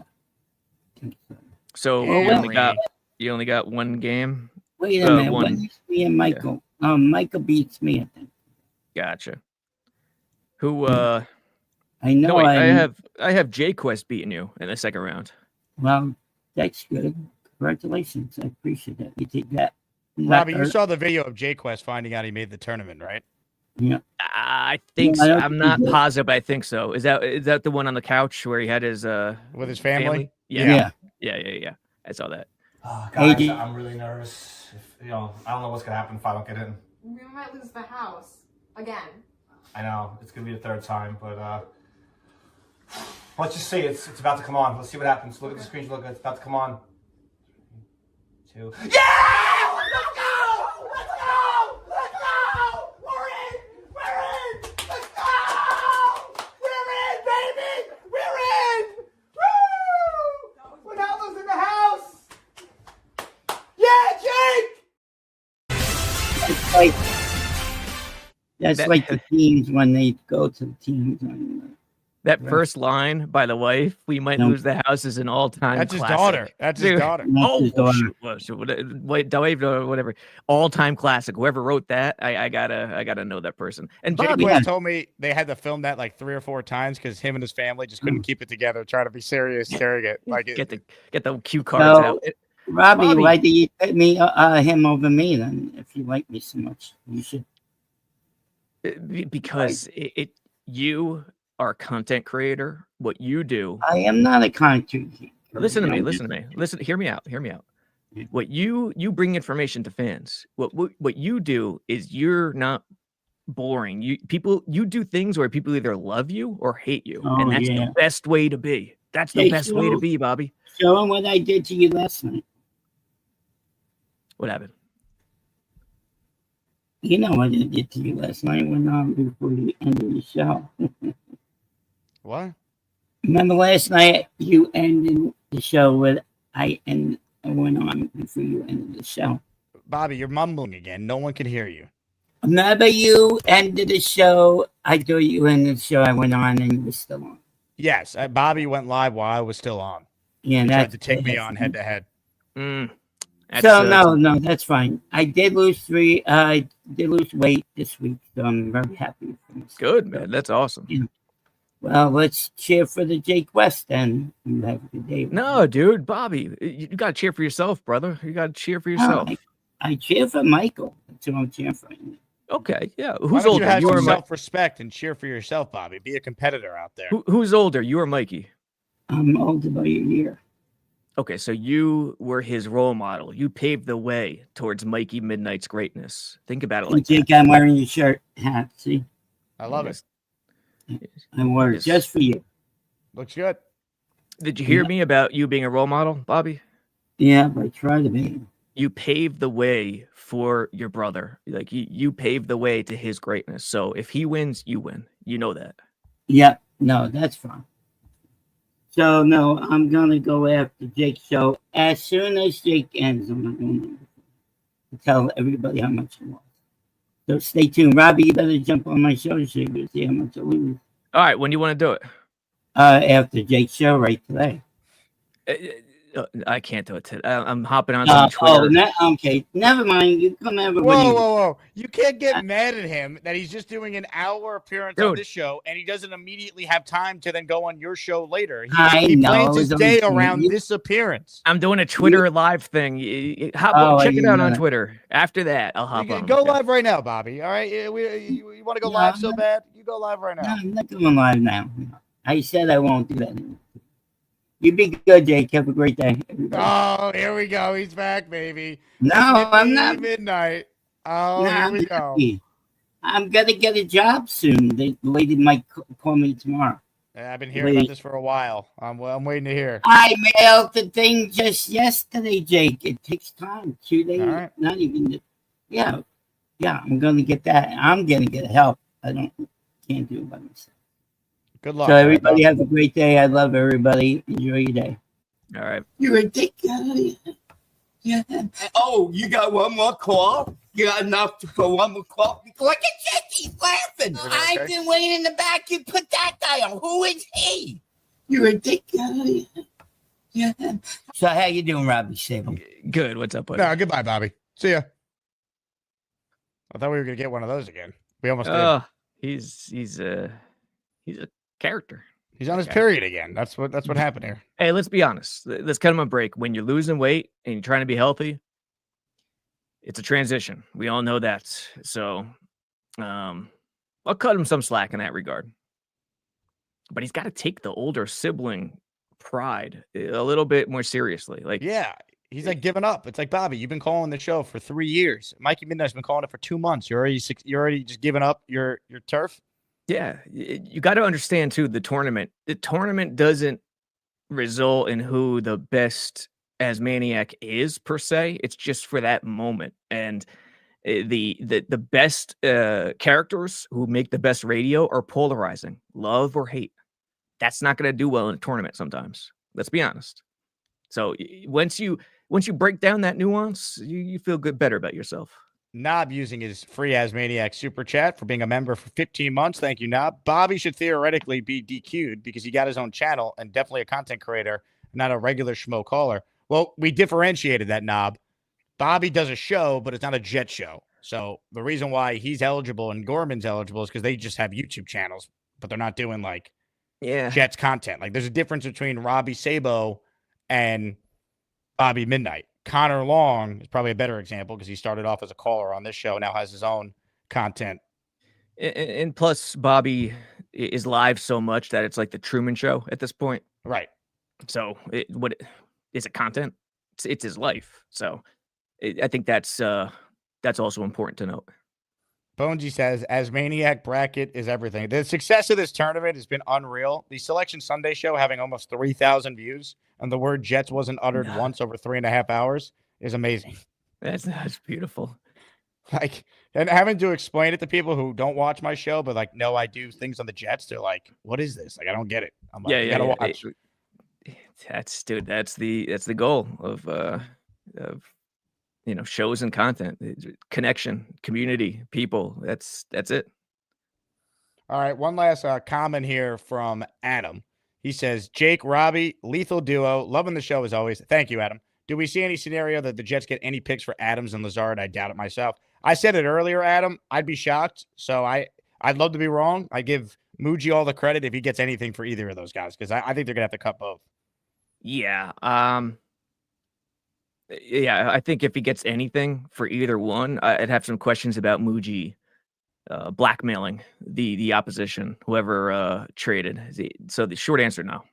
I doubt it. Nav writes in, did I actually suggest Johnny to get DQ'd? That's right. Johnny and Snowball do a game-style Jet show. So, I mean, we're going to allow it now. Don't worry. Yeah. John LG wrote in, this is more fun than humans are allowed to have. I would say ASMANIAC Madness, Robby, is more fun than humans are allowed to have with their clothes on. Like, you could have more fun with ASMANIAC Madness than anything else you could do with your clothes on. Fair. That's fair. Let's see. Comments, questions, super chats. I said that was going to be the last one. Faithful Flyer Radio. Thank you for the 99 cents. Appreciate that. If you got a comment you meant to attach to that, please let me know. On that note, Robby, thank you for your time as always. I look forward to your film study on Jackson Dart. Yeah, dude. If you're going to be a dart dude. We'll see. First look at Jackson Dart, jetsxfactor.com. And I'm hopping over. Well, actually, no, you're still running. Don't worry about it. Corbett tonight at 7. on Jets X Factor. We're going to go live. Corbett has some thoughts on the quarterback situation and the receivers from the combine. So check that out too. Tell him I got to catch up with his old quarterback, Mr. Pennington. Oh, dude, Pennington. I haven't owned many Jets jerseys in my life. I guess I just wasn't a big jersey guy, but Pennington was one of the first. Corbett, Pennington, Santonio, because number 10, that was my number. And Jim Leonard. I think those are the 4. So Pennington, love that dude. Still tremendous. Dude, Pennington to Corbett, Coles, and Santana Moss. As good of a trio as the Jets have ever had. Really? For real? I remember I mentioned before, you don't want 3 little receivers. That's a good example. They were all, I mean, Coles wasn't little. He was average height for a receiver, but they made it work, man. They really did. Love it. God, I miss it. Yeah, dude. Richie Anderson. The screens coming out of the backfield, that screen against Indy in the playoffs. I was watching that the other day. Someone on YouTube uploaded the full thing, pregame included. Yeah. And I got to about like after the Richie Anderson touchdown on the opening drive for the Jets. I have to finish rewatching it, but like I was like, am I ever going to see the Jets host a playoff game again? Realistically, I don't know if we ever are. Paul Hackett was the offensive coordinator. He was dialing it up, man. Curtis Martin, by the way, set the tone in that opening drive. He had they gave him the ball like 3 straight times, first down, moving the chains. Yeah, they had it rolling. The offense was perfect around Pennington, and unfortunately, Charles Woodson and the Raiders just mugged the Jets receivers the next week. I mean, they were so hot. They could have gone all the way, but that Oakland game was good, and they really flooded the middle of the field and forced Pennington to go sideline, and he just wasn't that dude. 100%. Miss those days, man. I do too. Well, tell Wayne I love him. All right. I will. All right. Ladies and gentlemen, Robby Sabo, one of the all-time greats. JetsXFactor.com. Read his work. Read the team's work over there. Nania, Blewett, Fialco, Ripka. Who else? Connor Long. Who else is on the team? Give him a shout out right now. Joanna, who's one of our social media people. Joanna. All the good people. We'll just say that. Yeah. All the love, as Joe B would say. All the love. You know it, Jake. Ladies and gentlemen, Robby Sabo. We're the freaking New York Jets, so we're built for this shit. Thank you to Sabo. If you're on hold, I will get to your calls coming up. Reminder, if you join the Patreon for the year, you save 15% and you automatically get 10 entries into the next ASMANIAC raffle later this week. Signed Curtis Martin helmet. Signed Darrelle Revis helmet. Signed Don Maynard helmet. Signed Joe Namath helmet. Hall of Fame theme ASMANIAC raffle. Let's go. All right. If you haven't hit the like button yet, please do so, because there's 360 votes, but only 196 likes. So the math's not mathing. Ladies and gentlemen, Tim from Fishland has gained a few points, but he's still trailing. Aurora, 69 to 31 as of right now. Now, I've abstained from voting in this because I actually can't vote. When I set the poll, it won't let me vote in my own poll. I did fill out a bracket on my own, and I did have Aurora advancing. But I'm 2-2 in my pick so far. John wants to know, did Aurora have the biggest margin of victory? I think that was Big Fella yesterday. Anyone remember what Big Fella's final toll was? I put it on the bracket side if someone could check the score. I think it was like 80-something%. The chat is appropriately responding to the number 69 as expected. Who could have saw that one coming? Hit the like button if you're just tuning in. Faithful Radio again with 99 cents. Thank you. More of your calls right now. Let's say hello to Rob, the Jet fan from Glenhead. Hello, Rob. Hey, Jake. Good morning. Hey, Rob. I don't know, Jake. I tell you, I'm really sad in Jetland here. I mean, just listening to these conversations that we're sitting here with 3 quarterbacks, Wentz, Mariota, and then we're looking at Fields, and we're hoping that one of these guys are going to take over the job. Well, in your case, the best out of the bunch is obviously Justin Fields, who really can throw downfield. And, there's a reason why Tomlin benched him midway when Russell Wilson was better. It's because he really didn't see anything in him, or else a 25-year-old with the upswing that he supposedly has, he would have stayed in, and they're not running to re-sign him this year. So I'm not optimistic with any of these quarterbacks. But you know what, Jake? Now we're sitting here, okay, and nobody likes the quarterbacks that are going in the top 10. Everyone's saying it. Nah, none of these guys are worth a hill of beans. We're probably looking at the following year to get a quarterback, 2026. So what are we talking here? So if we're talking that, then we're looking at more than likely we're going to have a bad year this year. I mean, ceiling being maybe 6 games, maybe. Next year we pick a quarterback. We need a bridge for a year for this quarterback, correct? Whoever it is. So what are we really honestly looking at? 2027 for maybe a playoff berth if the quarterback that we choose in 2026 is any good. We're not even sure of that because it's a dart throw, as you say. Well, it depends where they take the quarterback in 2026. Like, the guy is in the top 5, he's probably playing right away as a rookie. So that means what type of a year are we going to have this year then? I mean, it could be C.J. Stroud or Jaden Daniels, or he could be Zach Wilson, or or Sam Darnold. Yeah. I don't know. Yeah. So you don't know. So you know what? It's no pun intended. You're looking at a dart throw here, okay? And as far as Dart, I would take Dart in probably the second round, not in the first round. You're right. I don't see him as a first rounder. I do like Will Howard of Ohio State on a second day selection. He's 6'4", 235 pounds. He's a bit mobile. He has a really good arm. I guess I would probably go that route, but I tell you, Jake, how much is it going to kill us? Okay. Because all of this could have been avoided if we just took Aaron Rodgers for just one more year as a bridge. Devontae comes back. Glenn fixes the penalties. He fixes the defense. We would have had a real shot in winning 9-10 games and making the playoffs. Okay, granted, maybe the following year Aaron is gone. I don't know. But that would have gave us 1 year reprieve from 15 years of not making the playoffs. Okay? So I would have taken that. I would have signed for that. At least we would have had sandwiched in. We would have had a year that the Jet fans would be happy. But now what we're looking at, picking free agents from 50 to 100. We're not going to pick the top ones because we're not going to spend that type of money. Why? So now what we're looking at is bottom of the line tier people.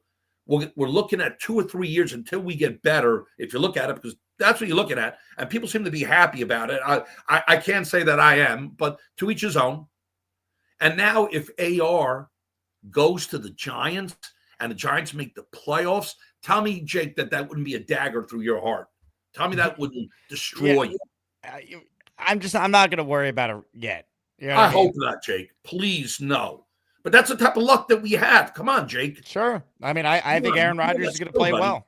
I do. I think I think they should have kept him. I think he's going to go somewhere and play well. So I wouldn't like it at all. That said, I don't know if it's necessarily 2 years where the Jets are bad and then year 3 would be maybe the playoff year. Things change fast in the NFL. If the coach is who a lot of the Jet fans out there think he is, then this should turn around pretty quickly. There's existing talent on the team. Like, no 9-8 this year.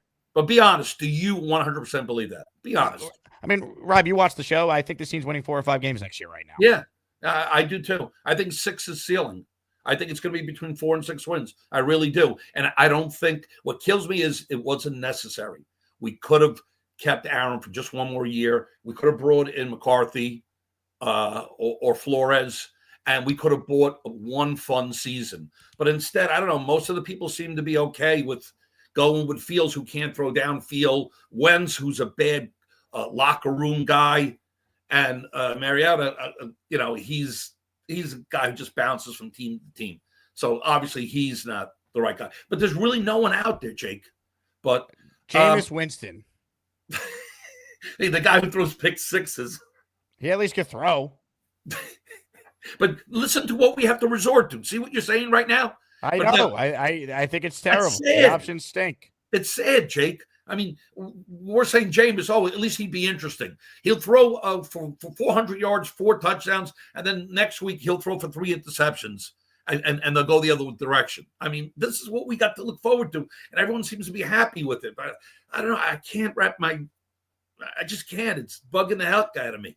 But, we moved on, and I hope my team does well. I bleed also green, for the Jets.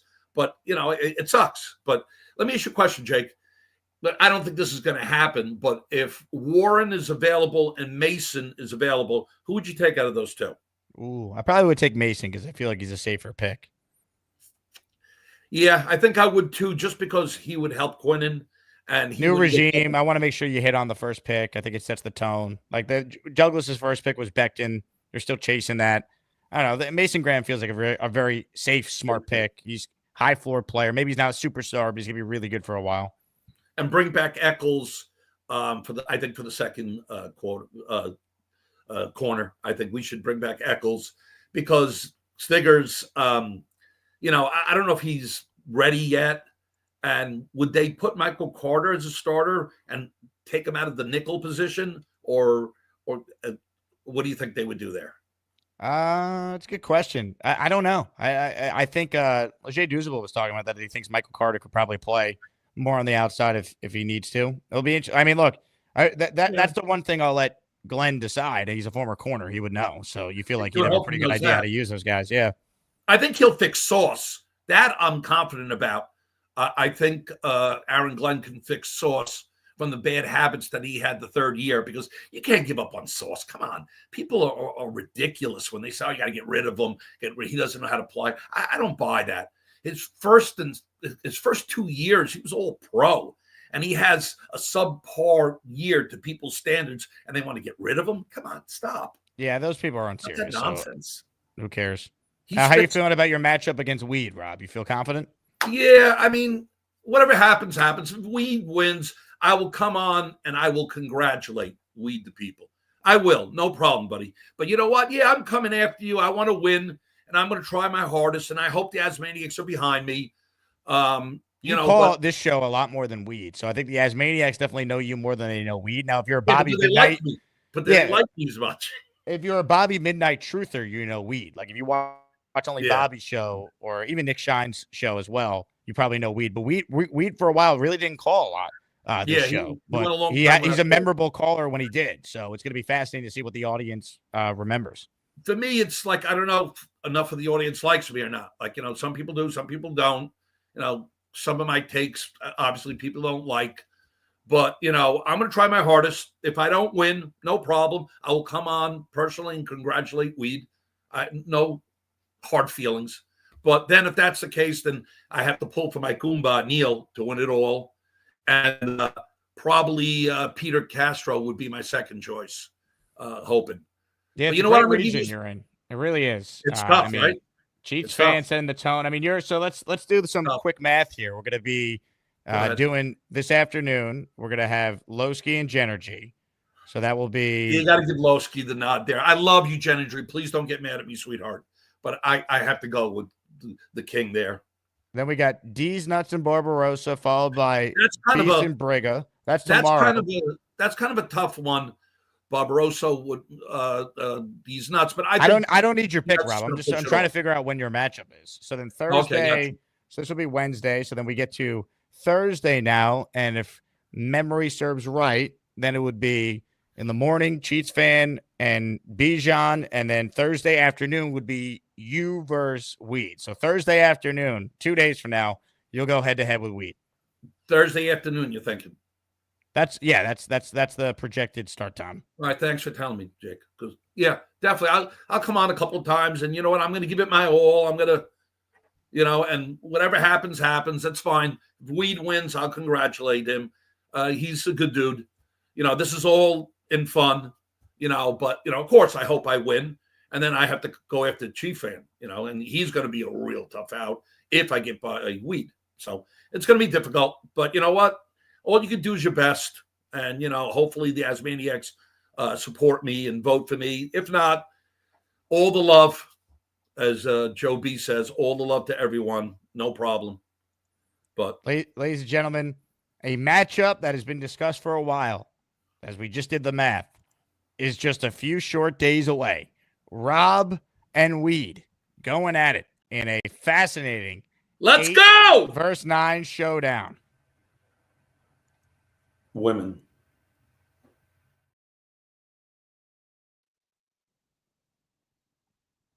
Can't wait. David Atkins in the raffle. South Philly in the raffle. For those of you tuning in late, Joe Namath signed helmet. Maynard signed helmet. Revis signed helmet. Martin signed helmet. Hall of Fame theme raffle this week on the show. Thank you to David and to South Philly. More of you still want in on the conversation. A reminder to vote if you haven't. Aurora is up 68-32 with over 400 votes that have been cast in this morning's ASMANIAC Madness matchup. You look ahead to the afternoon slate, and it's going to be a doozy. King Lowski, Jenergy going at it. Legends on this show for many years now. Buckle up, folks. It's going to be madness. But that is why, of course, they call it ASMANIAC Madness.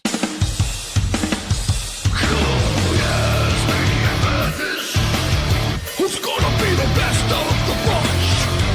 ASMANIAC Madness. You get to pick the ones that make the show rock. Who's the king? I'm the Jew. Oh, yeah. Faithful Fire Radio with a super chat. Tyler Shuck. Louis Riddick loves him, says he's the most pro-ready guy. Had a great combine. Charlie the Dog Groomer. Charlie, so you're going to do yourself a disservice. Change your name to Charlie the Dog Groomer on YouTube so people know it's you. Otherwise, V-Man's going to boat race you. Because people know who V-Man is. They might not know who you is. So I'm trying to help you before you got to be the final matchup of the opening round. You still got some time to establish yourself, Charlie. Call in with some more dogs. That will give you a chance against V-Man. You're going to have to try and out-weird V-Man. And that might not be enough. But as far as Tyler Shuck goes, look, if the Jets took him, would I complain? Depends where, obviously, but I like the idea. I don't care that he's an older quarterback, that he's 25. Quarterbacks can play till their late 30s, 40s now. If he's good, he's good. Who cares? Like I don't care. He's played a lot of college football. That, to me, is good. More experienced. So if they like him, great. I will say this about Louis Riddick. When it comes to quarterbacks, pay attention to what he says. He was one of the few guys that had C.J. Stroud ahead of Bryce Young 2 years ago. Like, openly said he thought Stroud was going to be a star, which was not the prevailing thought a few years ago. And last year, he thought Jaden Daniels was generational. That was not the prevailing thought from anyone. It was all about Caleb last year. So Riddick, the last 2 years, has been excellent with his evaluation. For what it's worth, Riddick interviewed for the Jets GM job. He loves Cam Ward. I think if Louis Riddick was the Jets GM, the Jets would be trying to move up to number 1 for sure. But, you know, Louis Riddick is not the Jets GM. Darren Muji is. So I don't know how Muji feels about Cam Ward. Riddick's on TV giving his opinions every day. But he was high on CJ. He was high on Jaden. He loves Cam Ward. Apparently, according to Charlie the Dog Groomer, he likes Tyler Shuck too. So there you have it. Jetaholic. Bart Scott appearance on the show would be electric. Bart's tough to get on. I work with him when I can't even get him on. He never answers his phone. I'll just tell you guys why. It's like an open thing at ESPN New York. You get a hold of Bart, good luck. But I'll work on it. I won't say never. Comments, questions, super chats, cut the line. Hit the like button if you haven't already. Quick break. We get right to your calls as ASMANIAC Madness here on March 4th continues right after this. So anyway, how do you feel about Mila McCauley? Who? Mila McCauley. I think good. I think I feel confident about him going into the season. All right, thank you. Lane, thank you. You're welcome. Ricky NY is up next. Hello, Ricky.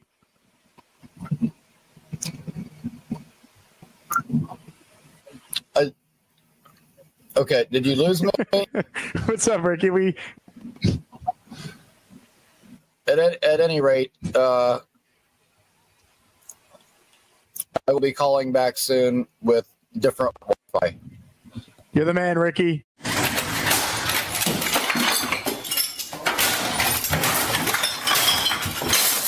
Gator, I need an intro, buddy. A cool intro, please. Gator did write in something, though. Searching for an angle for you, Rob. Need you to be a little more off the rails. I can get off the rail if he wants. Gator, give me an intro. I need an intro, Gator. Don't let me go looking for you. Do you want some of this? How's that, Gator? That might work, Rob. There might be something there. I'm not going to tell Gator how to do his job. That's like telling Picasso how to paint. Gator wrote he just shit himself, so you got that, Rob. Maybe you'll have an intro. I don't know. Maybe Gator will make you an open if you weren't so cheap with your stupid chats. All right, fine. Here, I need $8. For this is what it's all about, right? Mother effing goddamn super chats. How do you feel about your matchup with Charles Gorman? Oh, looks like a cartoon thing. He has good moves. How do you feel about this whole Dazan Reddick news? I think Dazan should show up to training camp immediately, Wayne. I don't think we're going to win the Super Bowl without him. I look like V-Man in the bed right now. Moving along. Thank you for the call today.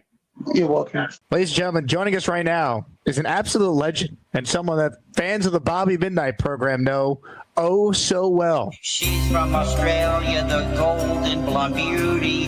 Can't live without her, that girl makes me free. Sarah the angel is everyone's sweetie. If she dumps her husband, I'll be her next baby. Sarah. Good morning. Good morning, Sarah. Now, I have a surprise for you. Oh, Ladies and gentlemen, joining us right now is Sarah's coworker, Craig, also in Australia. Craig sent me a photo here, and full disclosure, I haven't seen it myself yet. I'm just uploading it now, so I'm going to put it up on the screen. Craig insists that we have you break this photo down live on the air. So, Sarah, break this down for us. It was a good night. Bottom left in particular, what exactly is happening the here? one. That's our esteemed colleague, Mario. He likes the ladies, let's put it that way. And they're a fan of him too. Now, Sarah, I have to do it because when things like this occur on the show, there's only one thing I could play. A lot of good-looking chicks in that family. Wow. Bobby. Oh, yeah, baby. Things are about to get crazy here on the Jake Asman Show. Calm your freaky down. Sometimes we try, but that freaky just take us over. Give him some of your loving voice. Oh, yeah, hide them kids. Again, calm your damn freaky down. Too sexy. you gotta chill, man. In all fairness, I'm just posing. Mario's the one doing the biting. I haven't looked at the chat yet, but I'm sure there's a lot of freaky that needs to be calmed down at this point. We hear there's someone in an orange lawn chair on their way to Australia. Oh, no! Yeah, Mario better watch his PQs if I come over there and make some spaghetti sauce out of him. Mario, you're in trouble. My Sarah, you don't embarrass her like that, putting your face to her butt cheeks. That's not good. That is disgusting, Mario. He probably was like 3 sheets to the wind when he did it, so I might give him a pass for that. It was more than 3. How are you even going to explain this to Mario? Oh, I don't know. He better have a good explanation, I tell you that much. Or he has to deal with the wrath of Bobby. Yeah. I'll be letting the feds know to keep an eye on the border for a guy from Vermont with an orange lawn chair. And I'm going to slam my chair over his head. Can we organize that? Let me do my show live from whatever work function this thing is. My God. Calm your freaky down, Bobby. Bobby, what did you make your name? Get away from her butt, says. Yeah, I know who did that. That was the comments I could make. Sarah, what if I put this on a T-shirt in the merch store? How would you feel about that? No, you better not. Jake, if you did that, you'd be rich. That's all I'm saying. No. Do you think Mario would buy one? Everyone would buy one. I pre-ordered #Sarah Booty. Well, this was a tremendous first call from Sarah on the show. We accomplished a lot, I feel like. I'm going to play Sarah off the only way I know how. Ladies and gentlemen, the rousing rendition of Oh Bubby. Show's not over, but that photo's too funny to not show another time. Oh, my God. What type of company are Craig and Sarah working for? What type of work function is this? I think we got our next emoji, that bottom left photo. No, I'm just kidding. So Gator made me a bunch of new breaks to use for the combine, and plus it was time to update some of the old ones because they're from a year ago during the NFL draft. I had not seen Sarah's first ever call. I didn't realize it was that since I guess that was over the summer. By the way, nice little reminder for ASMANIAC Madness voters that the committee has Craig versus Sarah in the opening round. Craig a 6 seed, Sarah the 11. I think if Sarah was facing like anyone else, she would steamroll as a 4%er from Australia in this tournament. We're watching Aurora right now dominate her matchup. But I think Craig and Sarah is fascinating because Craig's the reason we even have Sarah. Craig's the reason we even have an Australian fan base of Asmania. Unreal. Man, summer on the show was crazy. We had some wild storylines because there wasn't much going on with the Jets then, obviously. Yeah, but this is a great matchup. This whole region is fascinating. Jay Quest versus Potstar Ted in the opening round. Obviously, Bobby Midnight against Black Gypsy, who's called in the last few days. Ricky and Dark Knight Steve is a great one. Jets Johnny trying to upset Allen. Hamburger and Scott. Gary. Great region. Great region. All right, hit the like button if you're just tuning in. Comments, questions, your super chats. We'll cut the line. Bunch of you are on hold, including a guy yesterday who, or not even yesterday, I guess it's, well, the tournament's flying. 2 days ago, narrowly escaped Jason in Jerusalem to win his matchup. Johnny Boy is up next this segment. Hello, Johnny. Yeah, what up? What's going on, Jake? How you holding up, man? I'm good, Johnny. How are you feeling, man? You won a nail biter. I know, man. I was hurt when I saw that you picked your boy Jason, man, but it is what it is, man. I just thought the campaigning was going to backfire. It almost did, to be fair.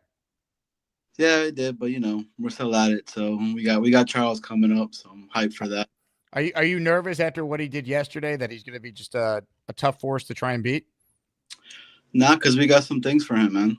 So Charles, really? I like Charles. So you kind of alluded to it yesterday. Some of the stuff that you were saying. So, but we'll talk more about that a little bit later. Well, I'm looking at this right here. I mean, it's going to be compelling. I mean, if you win, you get to the Sweet 16. There's a path to maybe get to the Final Four even. Yeah. I mean, I think I'm still the only upset on the bracket. I think I broke a lot of people's brackets as well. So, bracket buster. Hey, that's what I'm known for, right? Also, I during the commercial break, I checked my phone. I saw you DM'd me. So apparently, Aurora is the reason why Breece Hall signed your daughter's jersey here. You want to tell that story on the air? Yeah. First and foremost, Aurora's dope, man. She's a really, really cool individual. She was able to actually get myself and my daughter and my pops on the field. And after all of that, her being able to do that, I got to meet her dad, which her dad is awesome, by the way. The whole family's cool. Yep. Right. Next thing I know, she's like, hey, can I take Riley, kind of down there or whatever. I was like, yeah, it's cool. I'm here with my pops, so I can still see it. Next thing I know, she's speaking to CJ Mosley's pops, right? And they were like, hey, what jersey does she have? Oh, Breece Hall. Breece Hall comes through, signs it and everything. And yeah, my daughter always asks about her, constantly. So our next season coming up, we're gonna get up to see which game she's gonna go to as well, so they can meet up. And she's awesome, man. So shout out to her, Team Aurora all day. And the next matchup after this, it's a tough one too, man. Lowski and Genergy, but I think that's gonna be the other upset, man. Shout out to Lowski, that's my guy, but I'm going with the Primo, man, with Genergy on that one as well. But hey, Jake, I wanted to ask you a few things because Robby came on and he kind of talked about it a little bit, right? Even though I think we're gonna go receiver at some point, right? What are some other receivers that are not really being talked about? I got my three that I kind of like, other than Golden. What is the other kid from Arizona? Because they're not going to be there. I don't think. Yeah, Emeka Egbuka from Ohio State. Luther Burden from Missouri, Jalen Royals from Utah State. Those are some of the names. Shout out to ISU. He put me onto this guy named Pat Bryant from Illinois, 6'3", over 200 pounds, right?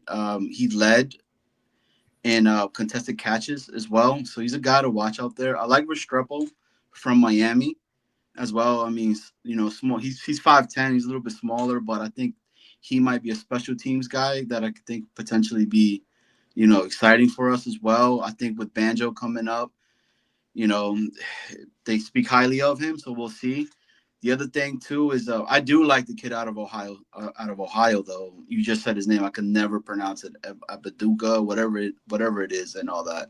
Yeah, he's someone that if Emeka Egbuka. Egbuka. I don't even know if I'm saying it right. I'm just trying. Yeah, but I just wanted to get your thoughts. I really am looking forward to seeing what Wayne is going to talk about, the receivers that he's thinking we should get that are out there as well. But just wanted to get your thoughts on that. And Jake, keep killing it, brother. This is dope. That what you're doing, man. So yeah, appreciate you, bro. Johnny, great call. You're the man. Now, you asked about receivers. I'm surprised you didn't bring up quarterbacks because I think there's a guy that could move up a lot of draft boards over the next few months here. His name, Dixon Hole. Hello, Jake. Hey, Lane. How are you? Great. Do you see the Jets possibly drafting, was it Dixon? Dixon? Yeah. Who's Dixon? He's out of college. Dixon Hall. I'm actually not familiar with Dixon Hall. What position does he play? QB. So Dixon Hall, quarterback. Yeah. Do you think that Dixon Hall would be a good pick by the Jets? Yeah. I'm going to look into Dixon Hall, but your scouting acumen speaks for itself. All right, Dixon Hall to the Jets. Let's start the campaign, people. Dixon Hall. It's almost like Knoble. Yeah, but Knoble ended up being a great find by you. You were ahead of the curve. Well, I did find that he got into an accident with his estranged girlfriend. That's right. I'm going into a house. He's alive. The 27th pick in the NFL draft, the New York Jets select Dixon Hall out of Arizona State. What am I, a mind reader? Like, I know every player. So, yeah, that's all I have to say. To the late trade. Dixon Hole, folks. Hey, shout out to Uno Jets. Just purchased an Asmaniac hat. Thanks for the discount. I got the email that you purchased it. Way to use the Patreon code. See, he saved $6 with the purchase. Patreon is $5 a month right now. So if you're going to buy a merch item, you'll get your first month of Patreon for free anyway. Plus, if you just sign up for the year, you save 15% on Patreon and you get 10 raffle entries. So it's like a triple whammy on how you could support the show. Revis helmet, Martin helmet, Maynard helmet, Namath helmet. Gift away if you want in. We got a 20 spot before the show even started today from Austrian Jet Fan and then a bunch of other awesome Asmaniacs coming through for the people. Speaking of awesome Asmaniacs, this guy yesterday put on a fight for the ages in his opening round matchup. Came within a few votes of dethroning one of the long-running callers in the history of this show. Ladies and gentlemen, for the first time since yesterday's battle, we say hello to not him, to June the GM. Hey, June. How you doing, Mr. Jake? Just got off the phones with my lawyers to contact the commission of the Jake Asman show. He said, let's not pursue nothing. A loss is a loss. But I did take receipts on people in the comments who were protesting against me and campaigning. Johnny boy, you one of them. You were acting up, but I still love you. Anyway, Jake, check this out. I heard some crazy stuff. Some of you heard about this. So Todd McShay, right, on his podcast where he talks about a lot about the draft, was saying how Shedeur Sanders met with two teams. And the word is that he came across extremely arrogant and brash, and that he was acting almost like as if like he didn't even care what they were telling him. Why am I bringing that up? There was a time when we first started talking about the draft that we said there's no way we can get Cam or Sanders. They're going early. Now the word is that some people are even trying to, I don't know how crazy, this sounds crazy. Some people are saying he shouldn't even go to the draft because he might fall out the first round, okay? Connor Long's dream, that's his dream, Connor Long, by the way. Anyway, so here's the question. It's starting to look a little bit, it's starting to look realistic that we can land this guy. If he could fall to 7, it's not unrealistic. If he falls to 7, I want him. I don't care what anybody says. How do you feel about if he falls to 7, grabbing him and I heard some people say if he forces 7 good, trade him to somebody else and move back, which I think is asinine. What do you think about that? I mean, if the Jets love him, they should take him at 7 if he's there, which, I didn't think he would be for a while, but now maybe he will if some of this stuff ends up being true. Me personally, though, I probably would trade out if I could get a good offer. Honestly, if someone wants to come up for it, like I would You're just not take. a fan of his at all. I don't think he's that great. I don't watch him and go, "Yep, that's a guy I want to like invest 2 or 3 years in," because that's what you're doing. Like you take him that high, he's getting at least 2 years. Like you're not just going to move on after a year if you're bad next year. So I don't know. I don't have a great feeling about Shador when I watch him. I think he's like, forget which person said this. I thought it was a good comp. He's like Jared Goff. Like he's good, but he's never going to be like a top 10 quarterback in the league. Like I don't know. Like he's Let's not a come great back to the athlete. conversation after next year. I think he's going to be fighting for Rookie of the Year. I'm going to be honest with you. Shador. I mean, look, if you like him, then get him. I got that's fine. I don't know. I would only take Cam Ward out of these quarterbacks in the first round.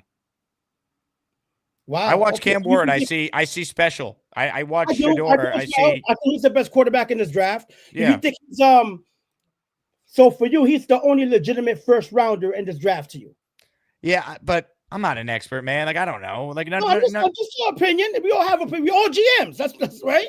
No, for sure. It's just I don't love everything that comes with Shador Sanders if you take him and put him in New York. I know the counter to that is, well, he's been in the spotlight his whole life. He can handle it, but I don't love a guy who's never done anything having a podcast and having all this attention on him. It's like I thought that's part of the reason why this regime had to move on from Aaron Rodgers. So that to me would be hypocritical. It does seem a lot. Last thing I want to say, Mr. Jake. Hey, Johnny boy.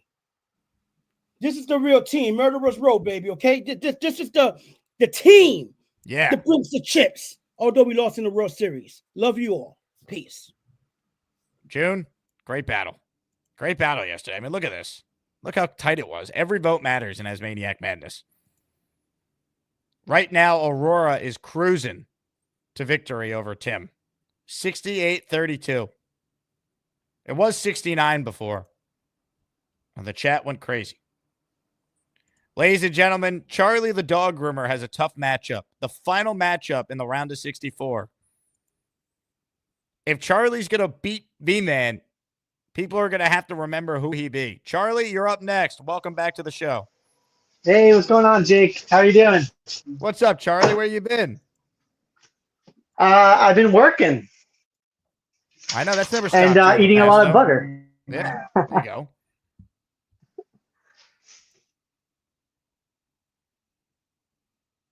Charlie? Wrong button. Hold on. Charlie? Yeah, do you see me? Hello? You there, Charlie? I hear the dog in the background. Hello? Charlie? Call back, Charlie. This is not working. Ladies and gentlemen, let's get to more of your calls. Joining us right now on the Gustbuster Umbrella Hotline is the 2 seed in the chicken soup region. His name is Beastbreaker 666. Beastbreaker 666 $50. Will send his ass to the hole where there's no gabagool.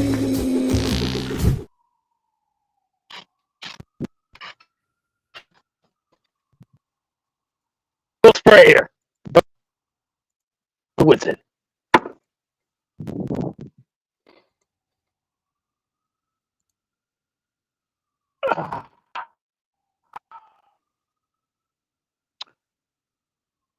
Marcus, that Marcus Sam guy from Tennessee. No. Justin Fields, Mikey Midnight. I know you're gonna get a little pissy at me, but he's okay. But quality wise is not sure. I don't like to be the bearer of bad news. I don't like I do want Cam Newton, but there is one thing we're going to bet him with. This. Fill it out how much you want, but you have to come to work. You have to come to work. Everybody else comes to work. When you come to work for us, you're going to get up every day. You're going to study the playbooks. You'll work with teammates. Injuries. If there's anything off the field for a month. But it's a brawl. If guys are not doing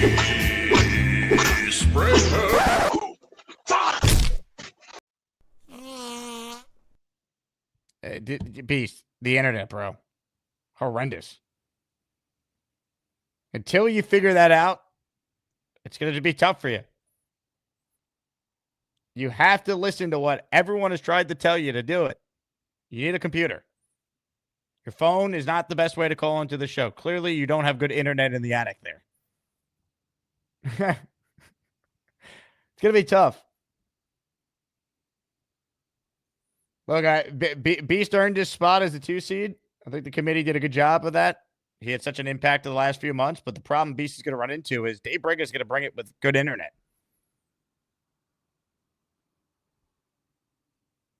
And Beast won't be able to respond unless he figures out how to get better connection.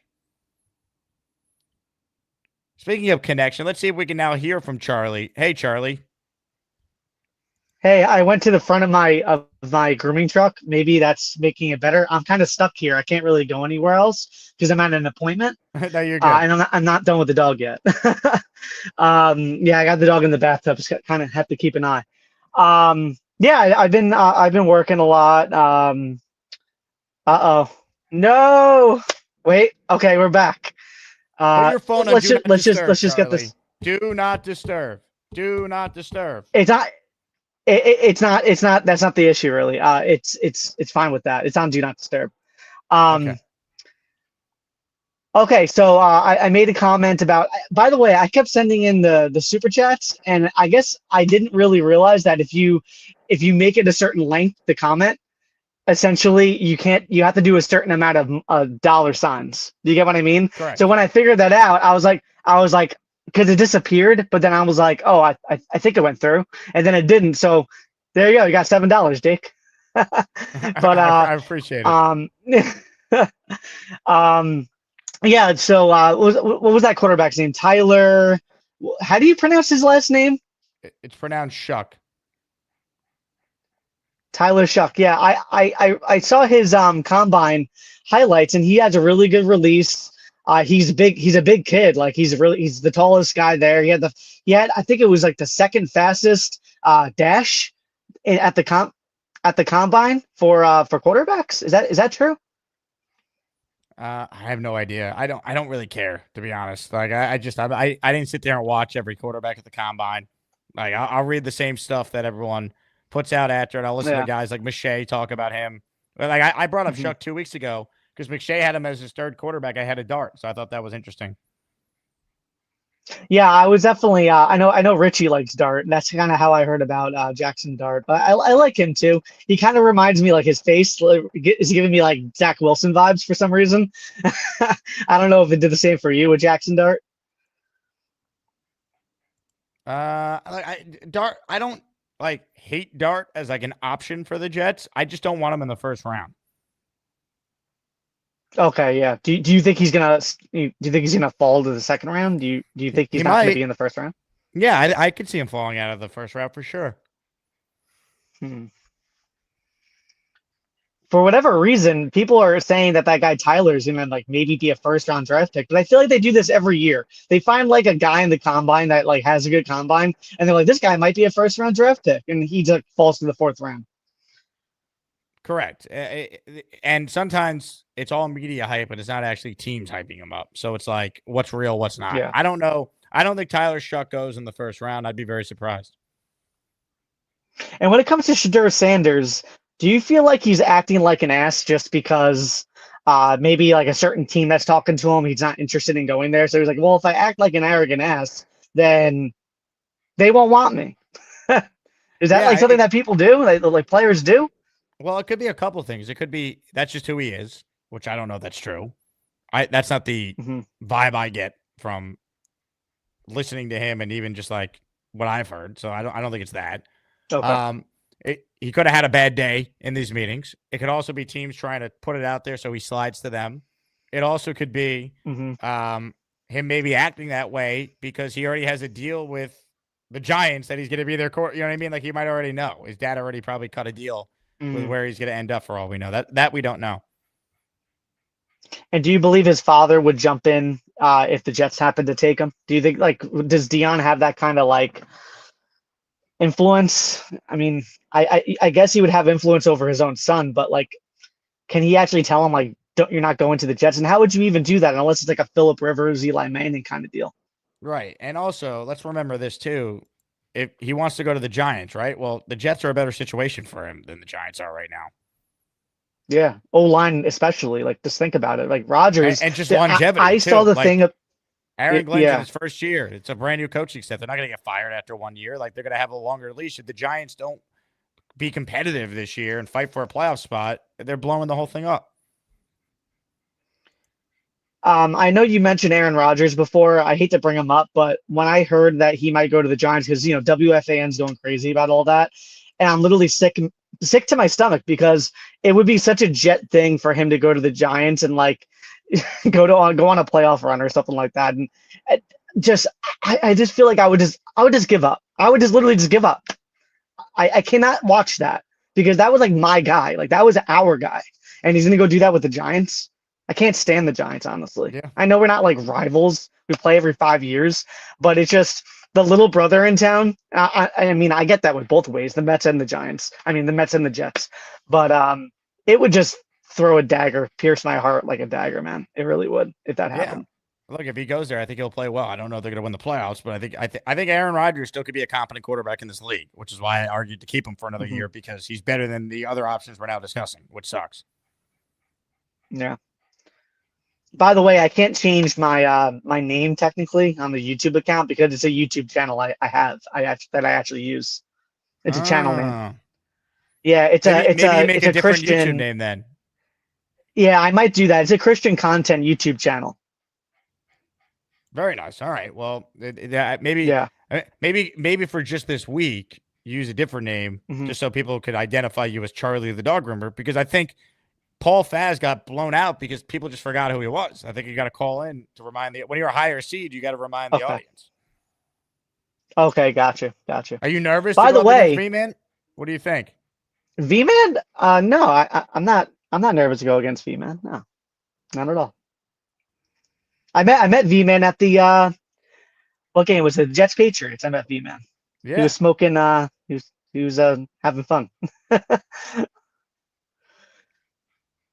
That he was, Charlie. Well, good luck in the matchup. Yes, right? You still got plenty of time. You're the final matchup of the round of 64. Awesome. Sounds good. When do I find out? Like when is this exactly? So I'm ready for it. There's 2 matchups a day, and then if I do a Saturday or Sunday show, one on those days, it's impossible for me to project when it is just yet because my schedule in March is a little bit in flux. But I'll give you advance notice. You're on the Discord, right? Actually, I don't think so. I just watch you on here. All right. How do I get to all that? Patreon.com/Jake Asman Show. Join the Discord. There's daily updates on the projected schedule. Okay. All right. I'll get on it. All right. Ladies and gentlemen, the return of Charlie the Dog Groomer. It's time for ASMANIAC Madness. Who will cut the nets down as the top ASMANIAC for 2025? Some of you don't even care, but we do. Let's get to it. Man.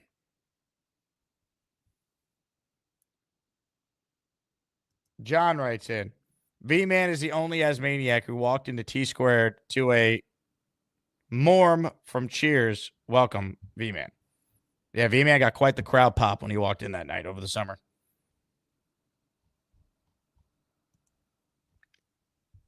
Ladies and gentlemen, I'm being told he's doing laundry. Does he have the answers to how to fix his dog crap internet? I would almost bet my life on the answer being no. But he claims he wants back in. So let's see if he fixed it. Springer. Beast.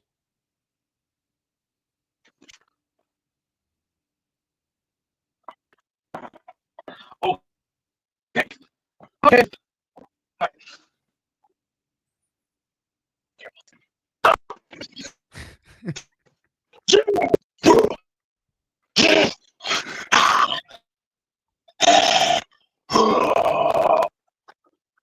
That's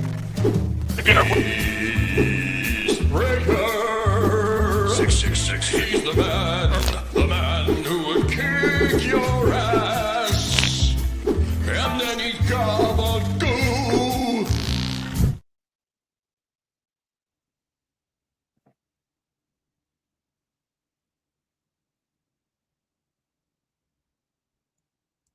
All right, let's continue with your calls right now. Indy Jets is up next. What's up, Indy? Hey, Jake.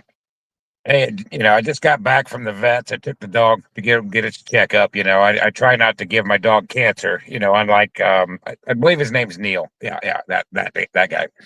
And now I'm here at Lowe's. The dog's got some hip issues. I mean, he's 12 years old. So I've got to build him some steps because he can't jump up into the bed. So now, I cater to this dog. So now he's going to have steps to be able to walk up to the bed. But anyway, does this vibe of Sanders kind of give you this Ryan Leaf 2.0, just potential meltdown at some point in the NFL? I don't want to go. I don't know. Like maybe not, but I'm just kind of getting that vibe. Like it could happen at any given time. Like he hasn't even met with teams one-on-one yet for like the pre-draft meetings. Like I don't know. I just feel like before we assassinate Shedeur Sanders' character, like I think we need to know more than just a couple things that have come out here or there. Like, they assassinated Dan Marino's character too. Well, Dan Marino was kind of an ass person, personality-wise. But they accused him of doing drugs and stuff, and it hurt his draft stock. Yeah, and so I don't know. Is that something that maybe that somebody brought it up? I don't remember who it was that he doesn't want to get drafted and maybe in any of these terrible teams. So he does some abnormal stuff to see if he can drop his draft. Is that a Deion Sanders game that that he's playing to get him maybe on a little bit better team than one of these bad teams? I don't know. I think we don't know. Like you never know with any of these quarterbacks. Now, do I want the Jets to take him? I'd be very hesitant. If they took him at 7, I would get it. The only quarterback I truly like as a first-round guy is Cam Ward. I just don't think it's a great quarterback class this year. It's terrible. I don't think that either one of these two quarterbacks probably should be drafted in the top 10 at least. But more and more with the Sanders deal, I just think that his stock is going to just continue to fall. He's not done anything to keep him at that number 1, number 2 slot. I think he's just hurting himself every day. And literally, I wouldn't want him on the Jets even if we traded down at this point. What is that based off though? He's not a Peyton Manning, Arch Manning. Arch was on a terrible team back in, but yet Peyton, proved over the years that he could take a high school team to the championship. He could take a great Tennessee team. He's not a Peyton Manning talent. And so using that logic, just because Deion is his dad, doesn't give him quarterback status as being great, and so I don't think that he just had he has NFL blood, NFL talent in his blood, but that doesn't make him great as a quarterback. When he went to Colorado, the job was given to him because of his dad. So he's had a lot of things that were given to him because of his dad. He's not going to get that in New York. New York is one of the worst places to be able to just, we gave Zach Wilson, the starting job when he probably didn't earn it. And look what that happened. If we give it to Sanders. Well, I would hope he wouldn't play right away. If they do take him at 7, play Tyrod, until Sanders is ready. Hopefully they wouldn't make that mistake. Is Dion going to stand for that though? Because you now you got you don't only have Shedeur. Also, Andy, you've I got don't think you Dion's mouth in the background. I don't think you watched enough of him. Like he's a very accurate passer. Like that, like they say, and I heard McShay say today he's probably the most pro ready of any of the guys. Like as far as just being a drop back passer who can run an NFL offense. I think people like Ward. These guys are not going to talk. They're not going to talk down on anybody. What do you mean? He did talk definitely down not on going to talk Indy. down on.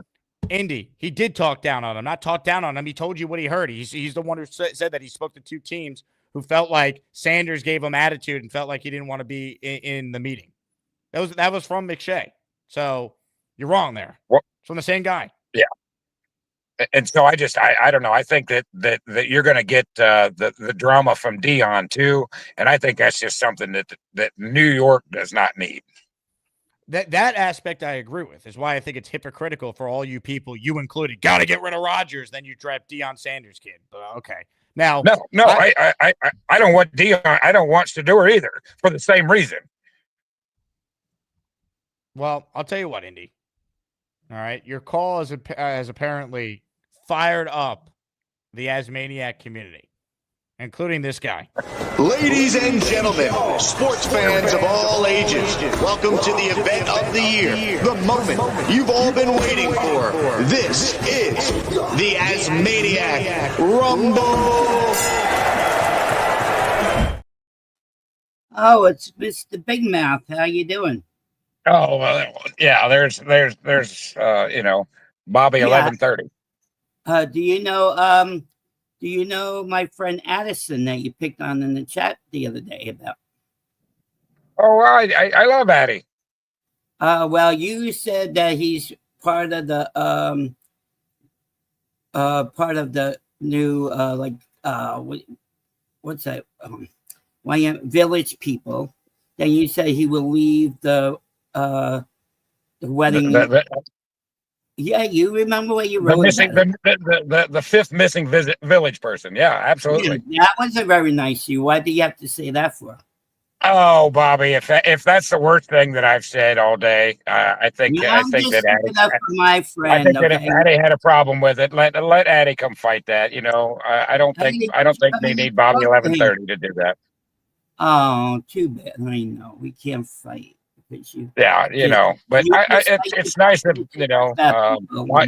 he needs a bodyguard like you. I'm sure he appreciates it and thanks you very much. Well, he told me about what you said, and I wanted to confront you. Okay, that's that's great, Bobby. That's great. All right. Yeah. I hope Neil wipes the floor off for you. Okay, that's all I care. I do too, Bobby. Yeah, I hope you don't call him again. Bye. Okay, Bobby. There we go. Bye. Anything else you got to say? How's the weight loss going?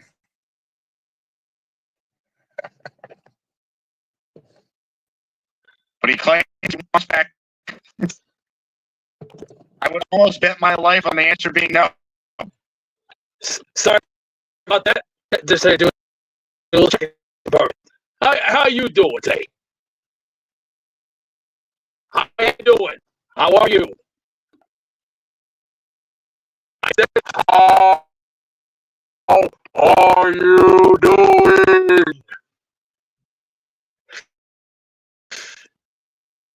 What am I talking to a blind person? Jesus.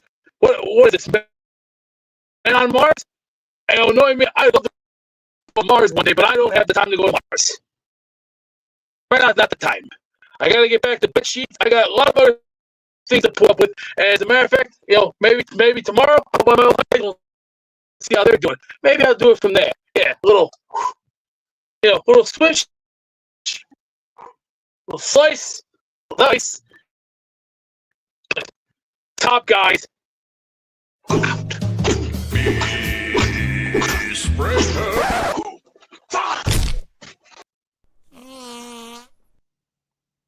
I have no idea what he's saying there. I couldn't understand him. The internet's just terrible. I did enjoy the beginning of that when Indy Jets completely ignored him being on screen with Beasto. I heard something about sheets there, though, from Beast. I don't know. Beast, you got to fix this internet, man. Thunderlips in the raffle for 5. We're winding down here, so last chance to get in on this show. 5 spot. We're the Thunderlips. Hit freaking it. New York Jets, so we're built for this shit. Somebody fill Beast Breaker's water dish. Dude calls from a blender every day. That's brutal. Thunderlips, you're in the raffle for 5, though, with this $20 super chat. NYC to SRQ. Beast needs to cancel his web TV account. He just needs to call from a computer and stop calling from the phone. Or if he's not on Wi-Fi, get on Wi-Fi. And if he is on Wi-Fi, get off Wi-Fi and just use data. I've given up, though, folks. We've tried. We've emailed him. We've talked to him before the show. It's just, we've done everything. Ladies and gentlemen, one last call. Philly Noodles is next. Hey, Philly. Yo, can you imagine Burger could knock him out just for an internet connection, bro? I think that's what's going to happen at this point. Yeah. I think people are just going to vote against Beast because they're tired of his crappy internet. Because as soon as you're trying to drop a salient point, it just occurs, and you're like, dude, I'm calling from my phone. He's in an attic, so something's going on. It's the phone. You got to have the Wi-Fi popping. You got to get an extender. Maybe we should reach out as a community and be like, do you need an extender? Wi-Fi extension. He wouldn't listen if we tried. He just doesn't answer questions when we ask him point blank, like, what's the setup? Like, do you have a computer? He won't ever answer. Do you have a computer? Yes or no? Definitely not. Well, it is stationary, but it's probably just his phone propped up. What kills me is the setup. Little things like start appearing more and more. Like the British flag the other day was hilarious. The TV. Do you see the TV? That's like a '94 throwback. I know, dude. Like he's rolling. He lives in the that '90s. internet. He's authentic. He's authentic. A '90s wrestler. Oh, dude. Oh, so real quick with Shador. The problem is how everyone's going to perceive him, but the kid was the most accurate quarterback this past year. Him in the right system should be plug and play and make sure he's not running around losing the football. Like any team could afford to make that happen if you have the right line. Like if you put him on the Lions, he could be halfway decent, right? You put him in any predicament where he has a line that can protect him, he could be halfway decent. It's just the prolificness of Dion. Obviously the Jets would be stupid. And I'm not an AR truther, but if you just let AR go, I mean, this is why the Giants make sense. If they grab AR and they grab him, he can learn how to mitigate some of his coolness, off and on the field, learn from Aaron. But I mean, we could have had that situation occur, you know what I mean? But Glenn don't want it, and it is what it is, and the regime is new, and they're gonna go a different direction. But to me, it's still a Cam Ward plus. If you don't go up to 1, I don't care when they select the quarterback. Just don't do it at 7.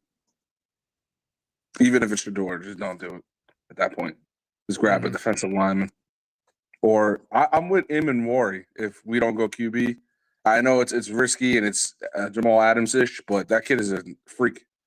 And we need a safety pretty bad in a bad way. So I'm with that camp as well. Yep. Yes, sir. And I still haven't seen Doug. No, well, he called the other day. I think he called yesterday. He did. I don't know if he's the limp noodle, if he's that moniker account. I feel like it's him. Could be. Are you confident you'll beat Doug? Me and Doug, it's really weird because Doug's takes are like he'll like go either that way or this way with things, and he's pretty calm. We're both pretty calm. That's why I think us matched together. Yeah, it was done on purpose that way. So this should be interesting. But that region's fascinating. That's the second to last matchup of the train region. I know. I feel like it could go either way. It depends. If Robert C is in there, obviously, if he's watching that day, I'm probably gonna win. Just because he's gonna spam accounts, make sure that I get in there. Robert C had me going all the way for some odd reason. Robert C has you winning the whole thing? Yeah, you remember when you were like, "Who do you got?" And it was him on the call with Snowball. Or they're playing against each other, right? I think it was. Robert C's going up against Rick Kent. Rick Kent, yeah. Remember Rick Kent was on with him, and he goes, "I have the noodles, the Philly noodle." I was like, "What?" I don't even remember this. That's funny. I was like, "Bro, I'm not beating half of the other people, dude. If I beat Doug, sure, cool. But I mean, listen, again, a vote for me is a vote for difference. We're not kissing Joey D's butt no more. I want to take out Bonesy, being dead ass honest. I can't take it. I love the dude. He seems like the coolest dude in the world, but it's gotta stop. You know, the Al Bundy of this of our group cannot tell me that Joe Douglas had he had one good draft, and that's it. I need to take on Bonesy.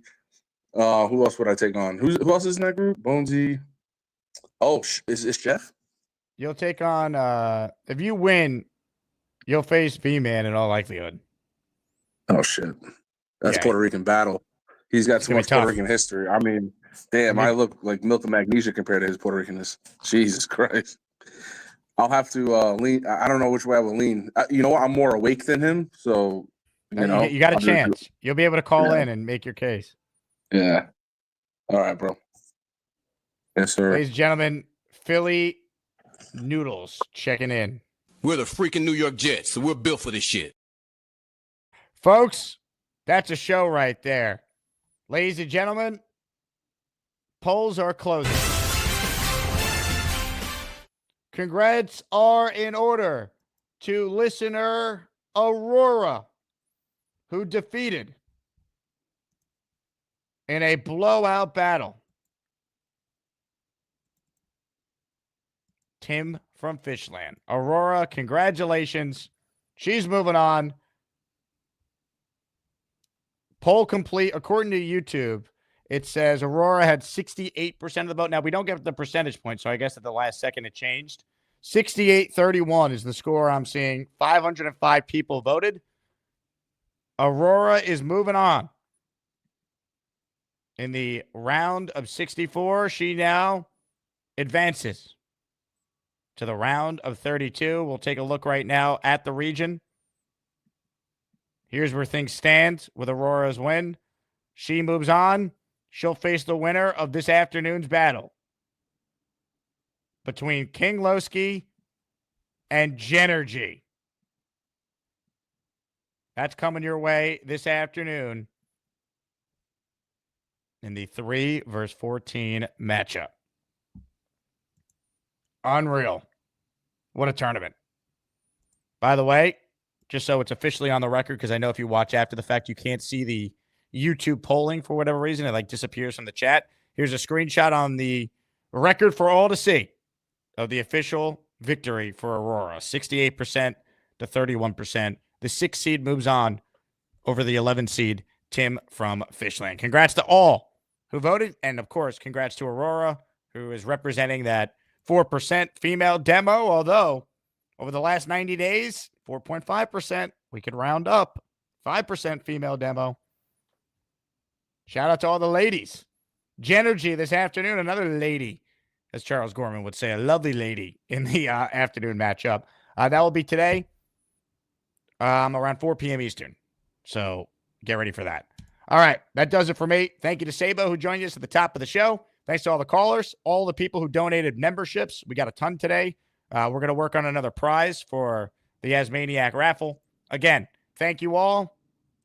You guys are the best. JETS, Jets, Jets, Jets. We'll see you this afternoon for more Jets talk and ASMANIAC Madness. My mother wants to know who I'm talking to. I'm on StreamYard, Mom. I'm on YouTube. Hey, Mom!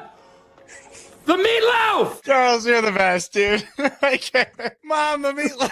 The meatloaf! Mom, meatloaf!